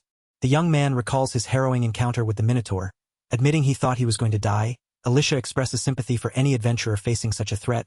He explains how he fell into a pit with the charging minotaur, which fell first and cushioned his fall, saving him. He also mentions that he was only level 7 at the time and that escaping the monster-filled dungeon was extremely difficult. Inside the dungeon, the young man peers cautiously through a doorway, surprised to return so soon. Alicia asks if he is okay, and he confirms.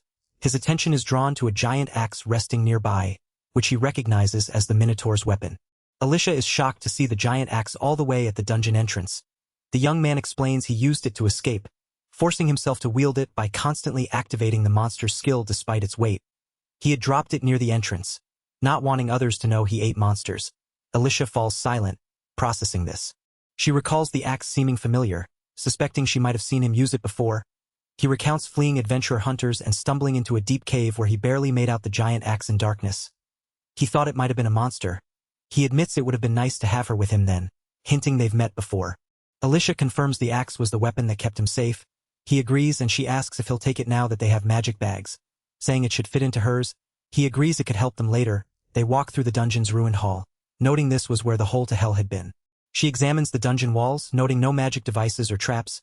She suggests it might be a place only accessible if certain conditions are met. The young man recalls the guild found nothing when investigating the hole.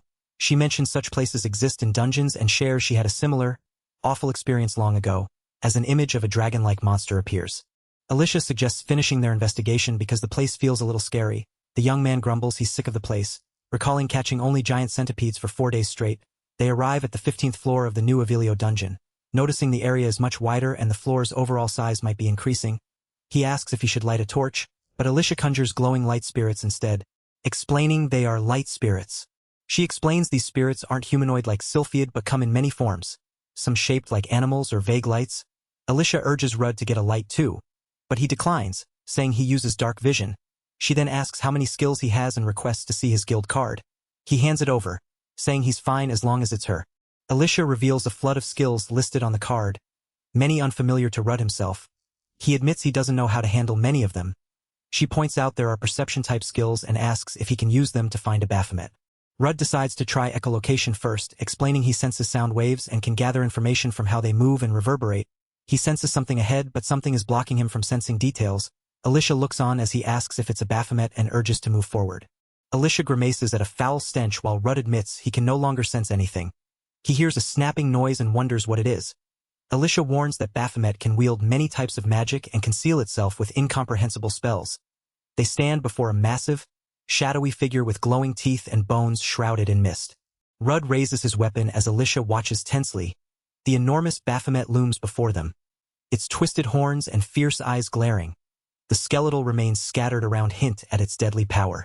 Alicia exclaims at the creature's size, confirming it's an adult Baphomet, more mature than expected. Rudd's eyes widen in shock as the monster charges with a thunderous boom. His foot clicks on a trap or trigger, heightening the tension. Rudd carries Alicia as the Baphomet attacks, smashing the ground and debris flying everywhere. He explains the creature uses its tough skin to absorb damage and detonates everything nearby. Alicia tells him he will be the vanguard, as magic attacks won't work on the beast. Rudd confidently accepts the role. Ready to face the challenge, the Baphomet stats appear. Level 27, high health, resilience, willpower, strength, mana, and dexterity.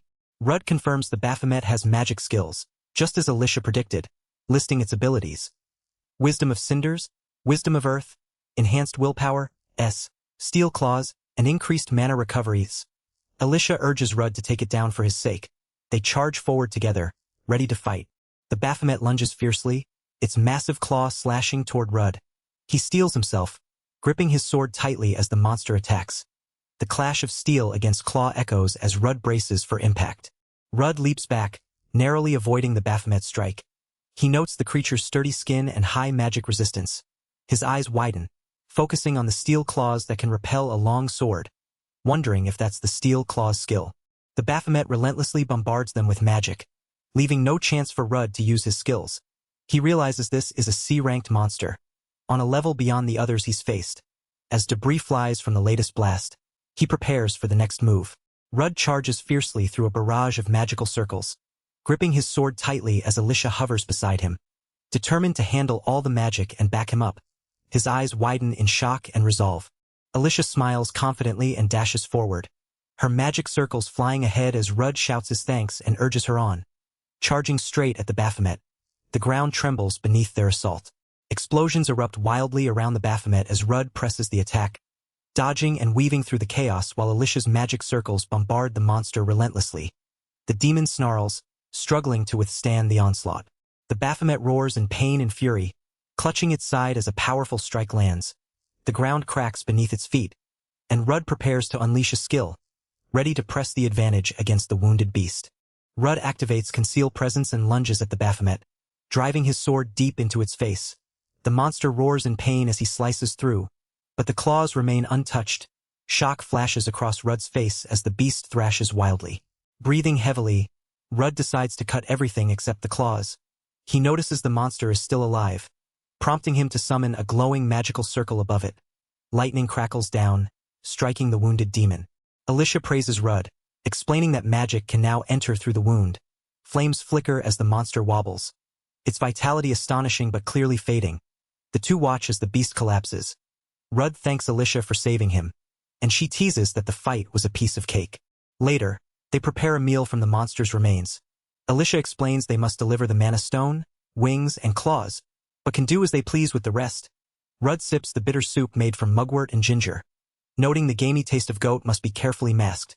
The dish is labeled Baphomet mugwort soup. Alicia remarks that the soup is simply flavored, while Rudd praises the goat's umami, calling it perfect.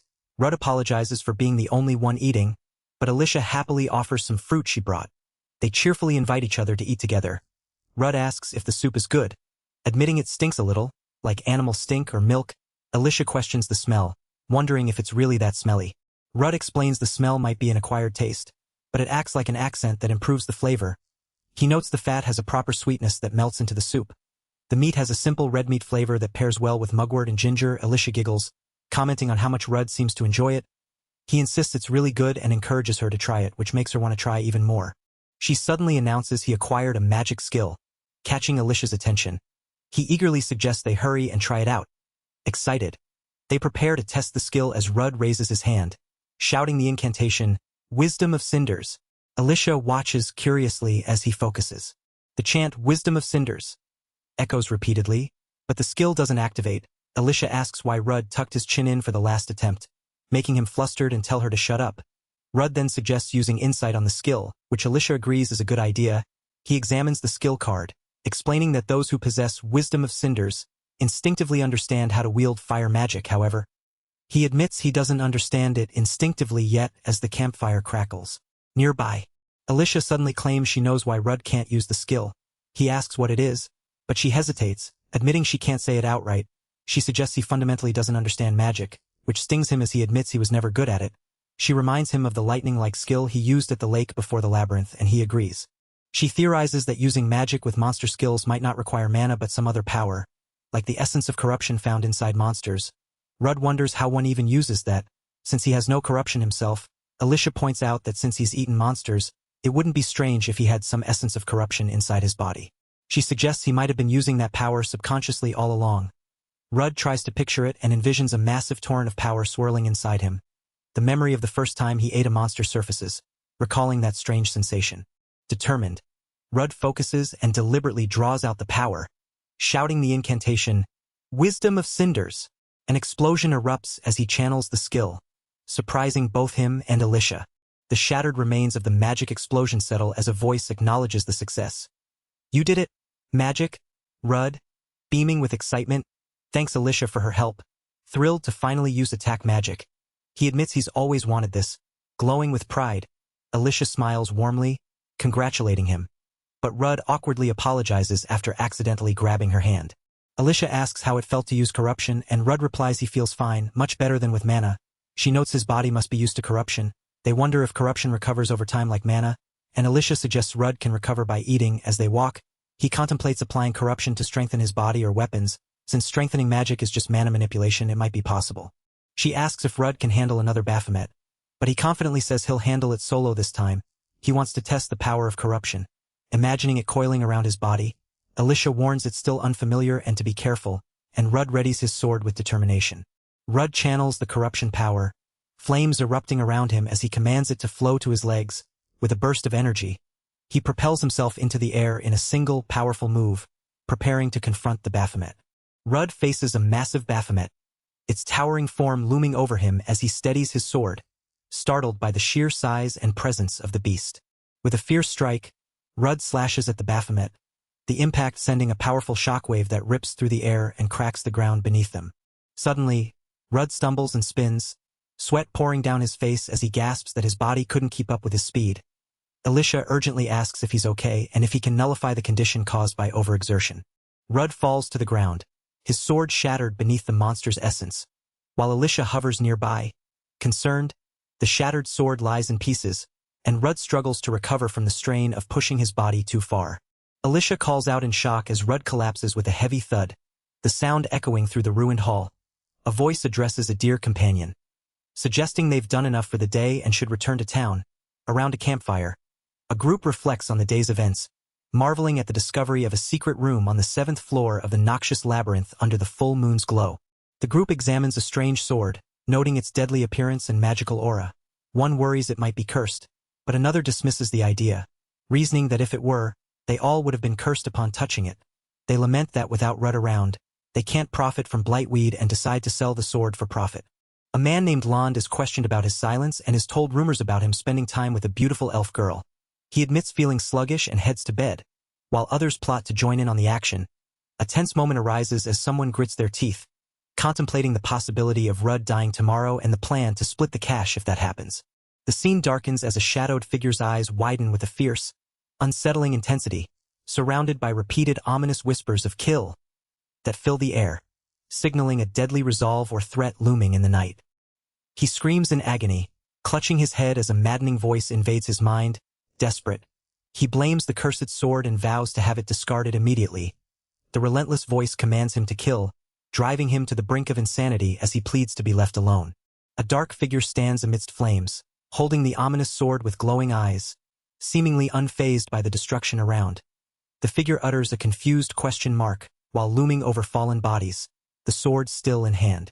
The voice persists, insistent and haunting, as the man, bloodied and weary, looks out over a distant village. He admits he hasn't had enough yet, consumed by the compulsion to kill. His resolve hardened despite the toll it takes. Two men sit at a table, one asking if the other heard about recent murders. They discuss conflicting reports. 4 people killed last night, but guards say 6. They agree the killer is still at large, prompting a warning to be careful. Nearby, a man and an elf woman sit quietly, the man telling her to stop laughing. The man and elf woman continue their conversation, acknowledging the unsettling nature of the murders. The elf confidently claims she could take out the killer with one hit of her magic, teasing the man who nervously denies it. They prepare to eat a lavish breakfast called the Golden Hearth Morning Set, enjoying the moment. The elf happily eats, savoring the food and saying it gives her strength. The man asks what her plans are for the day. She reveals she'll shop for underwear and invites him to join. But he declines. He plans to look for a long sword and buy personal items, while she giggles at her own candidness. The man and elf agree to meet later at the Golden Hearth, but decide to do their own things for now. The scene shifts to a peaceful sky and a tower, then to a close-up of the man exhaling deeply, sweat on his face, as he braces himself for the day ahead. A man trains alone in a forest clearing, wielding a wooden sword as he faces multiple training dummies. He reflects on how he's been encountering more enemies above his level recently. Suddenly, he leaps into action, striking fiercely at a monstrous opponent, surrounded by explosive impacts. Catching his breath, he resolves to better understand and master his skills. Gripping his sword tightly, he recalls the magic skills from the Baphomet. Realizing they might have been just instinctive knowledge of magic use, he wonders if he can achieve the same precise control and powerful magic output as Alicia, remembering how he managed basic magic with the wisdom of cinders. Concentrating, he summons the wisdom of earth, causing his sword to drop as he kneels and channels the magic. Massive stone pillars erupt from the ground, startling him with their power. He watches in awe as the earth responds to his command. The stone pillars crack and crumble, and he understands how to instinctively use the skill now. He acknowledges that he can only use basic magic for now, comparing his magic knowledge to having a powerful sword without muscle. Standing amidst the rubble, he reflects on how gaining the skill made him realize just how incredible Alicia's abilities truly are. He decides to discuss matters with her later and prepares to leave. The scene shifts to a peaceful town with a sign reading "The Iron Hammer" on a building. He walks down stone steps, surrounded by lush foliage, heading toward the building. Entering the workshop, he calls out for the old man but finds no one home. Suddenly, the sound of hammering echoes loudly, catching his attention. He peeks inside a door, noticing the intense clanging of metalwork. Observing the blacksmith at work, he wonders if he should call out again or wait. Time passes and the blacksmith, noticing him, wakes him up, teasing that only he could sleep through the noise. Rudd apologizes, explaining he was lost in thought about a familiar place. The blacksmith tells him to call for him as soon as he arrives and jokes that if Rudd is focused, he probably ignores his voice. Rudd smiles, and the blacksmith admits he doesn't care about such things. The old man's eyes narrow, and he utters a cryptic "you" as the conversation continues. The old man remarks that Rudd's appearance has changed considerably. Asking if he can tell, Rudd replies it's obvious, questioning how many years the old man has been watching over him. He wonders what happened in such a short time and admits the old man sees right through him. The old man acknowledges Rudd's unique skill could be used in a certain way and asks if he's not creeped out by how he ate monsters. Rudd sits calmly as the old man expresses relief that he's safe and dismisses any difference between eating animals or monsters. Rudd reflects that people can eat whatever they want and that the old man is indifferent in a good way. He requests a really sturdy longsword, revealing a budget of 1,000,000 Regan. The old man notes Rudd brought a fair amount of money and offers anything from the wall. She selects a sword and asks if he can try swinging it outside. The old man agrees, telling him to use the backyard outside. Rudd swings the sword while the old man asks what he thinks. Rudd worries the sword might break, surprising the old man. The old man explains the sword's strength, forged from an incredibly hard ore called eldolite, which has a high affinity with magic and can slice through monster scales. Despite this, he challenges Rudd to try and break it, irritated by Rudd's earlier doubts about his weapons. The old man insists Rudd try the sword, reminding him that a dwarf never goes back on his word. Rudd agrees and prepares to test the sword, asking the old man to stand back. Rudd focuses, channeling the essence of corruption from his body into the blade, preparing to release its power. His eye sharpens with determination as he readies the sword for a powerful strike. Suddenly, a loud explosion shakes the area, startling nearby people. The ground trembles, prompting a bystander to wonder if it was an earthquake, while Rudd's unleashed power causes a dramatic impact beyond the smithy. The old man coughs, apologizing as he clatters his tools. Rudd admits he held back, but the sword still ended up breaking. The old man demands to know what power Rudd imbued the sword with. Rudd reveals it was the essence of corruption, shocking the old man. The old man kicks Rudd, scolding him that even eldolite would shatter with corruption. Rudd apologizes nervously. The old man sighs, saying no use crying over spilled milk, and asks if Rud means a blade that won't break even when loaded with corruption. Rud confirms. The old man admits he doesn't have such a blade or materials nearby but asks if Rud can make one. Rud listens as the old man explains it will take time and research. The old man tells Rud to use the money from earlier as research funds, pleased that Rud understands. The old man asks if there are any materials Rud needs. He then presents 2 large mana stones, General Lizard and Baphomet mana stones. Praising Rud's improvement, Rud looks at the stones, quietly acknowledging. The old man warns it will be inconvenient for Rud to be weaponless until the new sword is ready and offers to lend him the long sword. Rud gratefully accepts. Raising the sword, the old man sternly orders no corruption be put into the borrowed sword. Rud agrees as the scene shifts to a peaceful town street under a setting sun. At the Verona Main Street bookshop, a staff member asks that magic bags be left at reception as an anti-theft measure, and the visitor agrees. Inside, the visitor marvels at the empty, grand interior, noting how long it's been since he bought something as fancy as a book. He finds the recipe section with a sense of anticipation. He reflects on his limited cooking knowledge and decides to study how to make tasty monster dishes. His attention is caught by a book titled Count Eder, the Monster Eater? Among the shelves. Curious, he opens the book and is surprised to find detailed instructions on butchering monsters like orcs, wolves, and goblins, along with many explanations and illustrations on how to make monsters taste good. He wonders if this could be from someone who cooked and ate monsters like himself. Amazed, he realizes the book is the journal of a noble who spent his life eating monsters.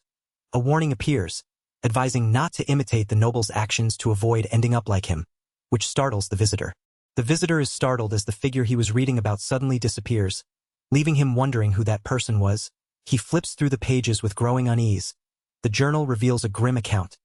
With trembling hands, the author records how his father, after consuming poison raptor soup, underwent monsterization and went berserk. He attacked the manor's servants and family, sparing only the author, who was hidden in a wine barrel by his sister. The blood-stained pages are partially illegible. The story continues with a shadowy silhouette of the father fully awakened as a monster under the moonlight. Within half a day, he devoured most of the nearby fishing village's population before the kingdom's knights could respond. When finally subdued, his monstrous form resembled a demon more than a monster. A chilling warning appears in the journal. Consuming monsters is a demonic act that must never be repeated, lest one wishes to rest in their coffin as a human being. The visitor slams the book shut, troubled by the severity of the caution. He reflects on the rumors of going wild after monsterization and realizes the truth is far worse. Determined, he vows to use the knowledge so the departed will not have died in vain. Feeling sympathy for the noble's daughter, he decides to make good use of the Count's lifetime of experience. Approaching a shadowed staff member, he asks if they are the one who told him about the journal. The staff member confirms they have been the only ones there. The visitor walks away, puzzled but resolved to carry this burden forward. Alicia greets him warmly as he reveals a new sword on his back.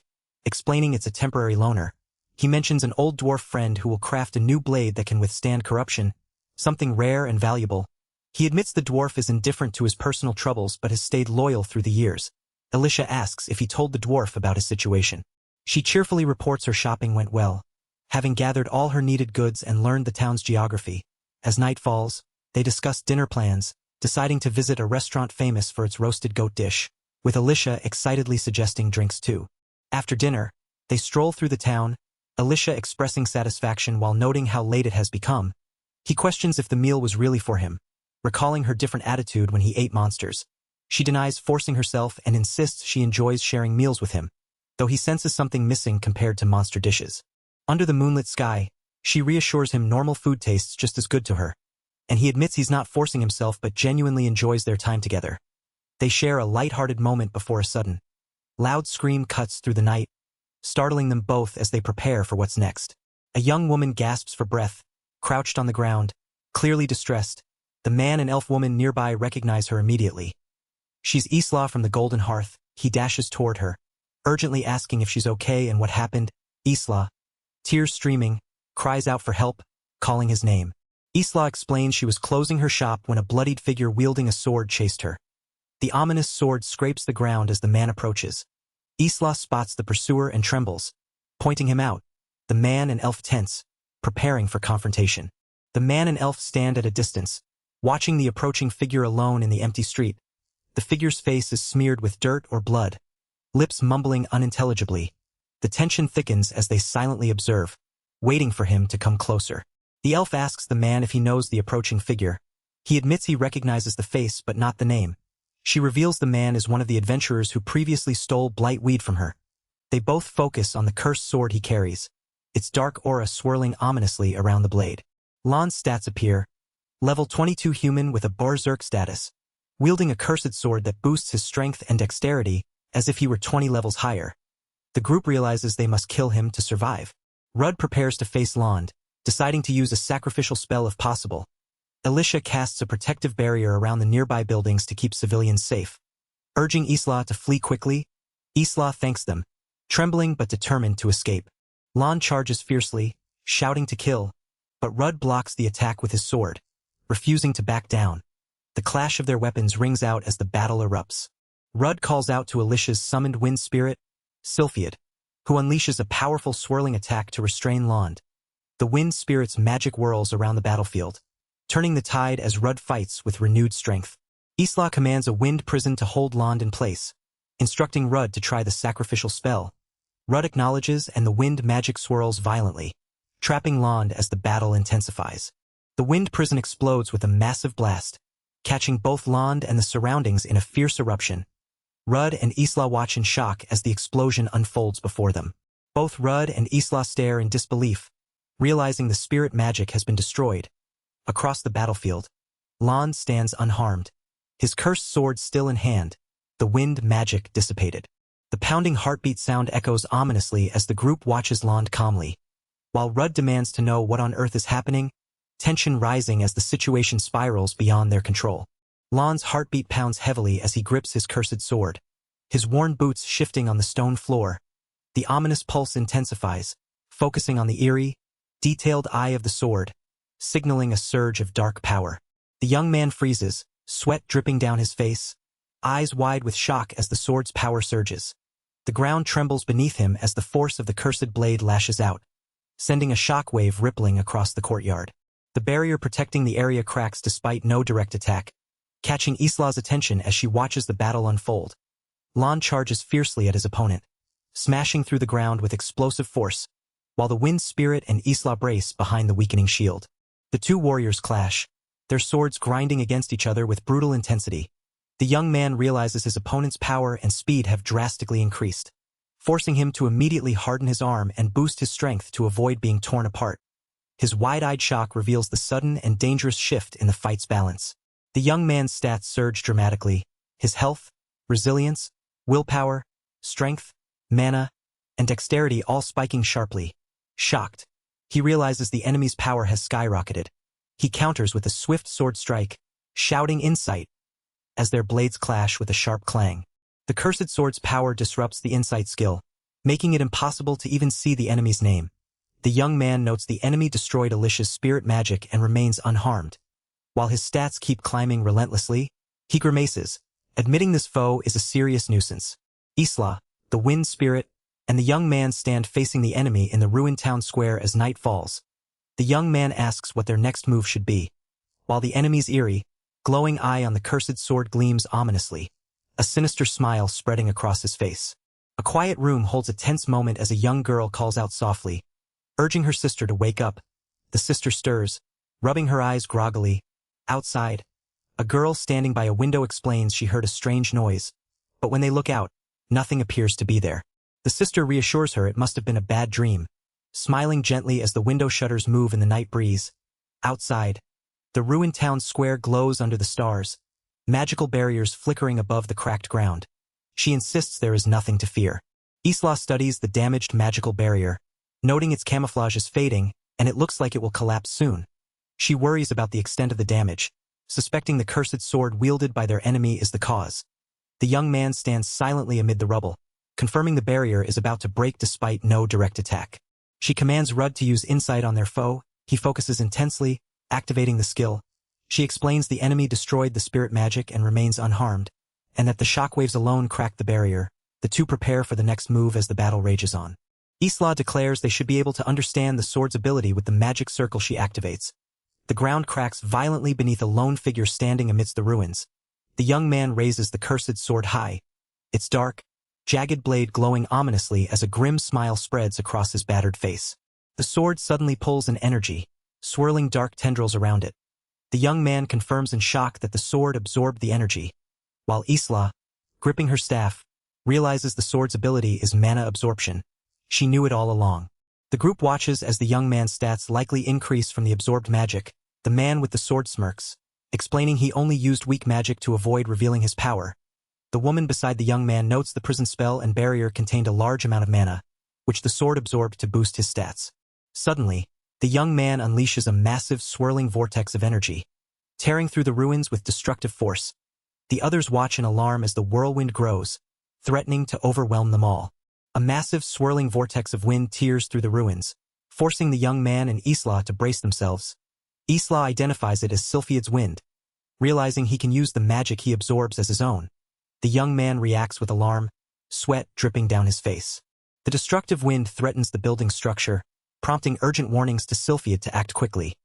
The vortex slams into the walls, shaking the entire area as Isla and her companion prepare to respond. Isla struggles to defend against the very magic she created, disbelief crossing her face.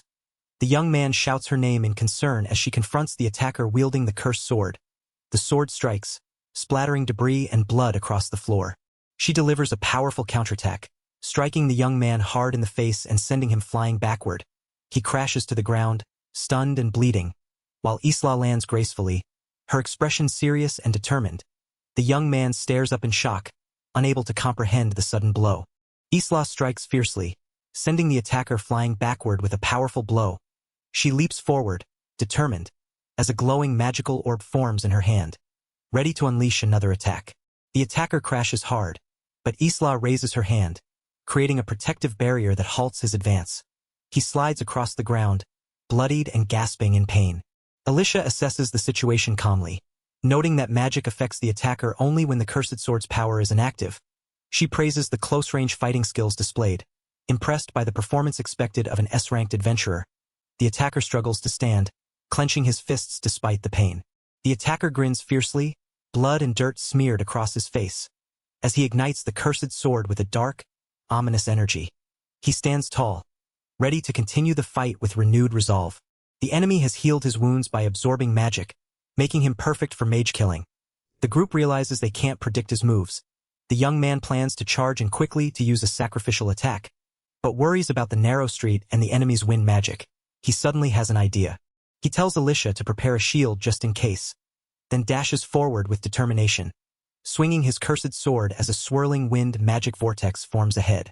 The swirling vortex intensifies as he explains that if Alicia uses shield magic right in front of the enemy, the corrupted magic he wields might get sucked into the sword instead. The young man summons a massive earth shield, raising it with a fierce smile. The shield erupts from the ground, surprising Alicia as the battle intensifies. The cursed sword glows ominously as the young man realizes Rudd's magic isn't based on mana, so it can't be absorbed like the enemy's. Yet, the earth shield crumbles under Sylphiad's fierce wind magic, unable to defend against it. Isla urgently warns that the shield won't hold, but the young man reveals he intended to use the broken earth shield as a foothold to rise above the wind. The shattered ground beneath him becomes a stepping stone, not a defense. The young man braces himself, acknowledging his magic can't fully block Alicia's attack. But if it can shield him just long enough to activate his skill, that's enough. He urges himself to move faster, knowing the enemy aims directly for him. With a fierce cry of sacrifice, the young man charges forward, sword raised, ready to take the blow head-on while his ally stands behind him, prepared to strike. The cursed sword slashes fiercely, cutting through the air as the young man shouts in shock. Isla calls out his name. Alarmed, the young man faces his opponent, who raises his sword to strike. The wounded opponent pleads desperately for help. The young man clenches his teeth, realizing the curse afflicting him might be removable by his own power. He hesitates, torn between shattering the sword and fearing the consequences for the town. Determined, the young man charges forward with a shout, gripping his sword tightly. He reminds himself that hesitation means death and begs for forgiveness as he swings his blade. The cursed sword falls to the ground with a clang. Exhausted, the young man gasps for breath as Isla approaches, asking if he's all right. He admits the sacrifice failed, unsure if the repulsion came from the man or the sword. He reflects on wanting to save the opponent but not being strong enough, hoping the enemy had a chance to atone by his own will. The cursed sword's ominous eye-like emblem glows as a voice declares, "You're next!" Dark tendrils rise from the sword, swirling fiercely around the young man and Isla. Both stare in shock, their expressions tense and alarmed. The young man suddenly grabs the cursed sword, lifting it with a determined yet strained expression. Isla urgently calls his name, worry evident in her voice and eyes. He wobbles, struggling to maintain his balance, sweat and dirt marking his face as he fights through the pain.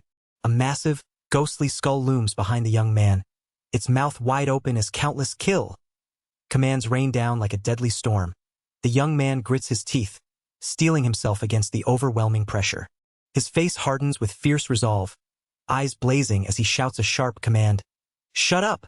The darkness around him seems to recoil at his defiance, his will pushing back against the relentless assault. The young man lunges forward, sword glowing fiercely as the dark shadow behind him snaps. Isla cries out in alarm. He catches his breath, asking if she's okay.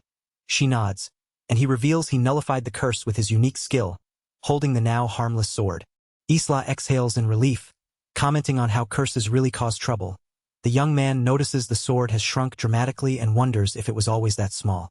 They both ponder the sword's sudden shrinkage, questioning if nullifying the curse caused it. The ruined street around them reminds them the road needs repairs. They agree the fallen enemy must be buried and decide to report to the guild. Suddenly, a voice calls out to them, catching their attention. A group rushes toward them through the rubble, a woman urgently asking if they're unharmed. The young man assures them they're fine and thanks them for coming. The group catches their breath as the young man prepares to explain what happened. The young man, battered and weary, reflects on how their night was meant to be simple. Just a good meal and rest at the inn. He admits they ended up caught in something far more chaotic than expected. The quiet night sky above the rooftops contrasts with the turmoil they faced, underscoring the unexpected turn their evening took.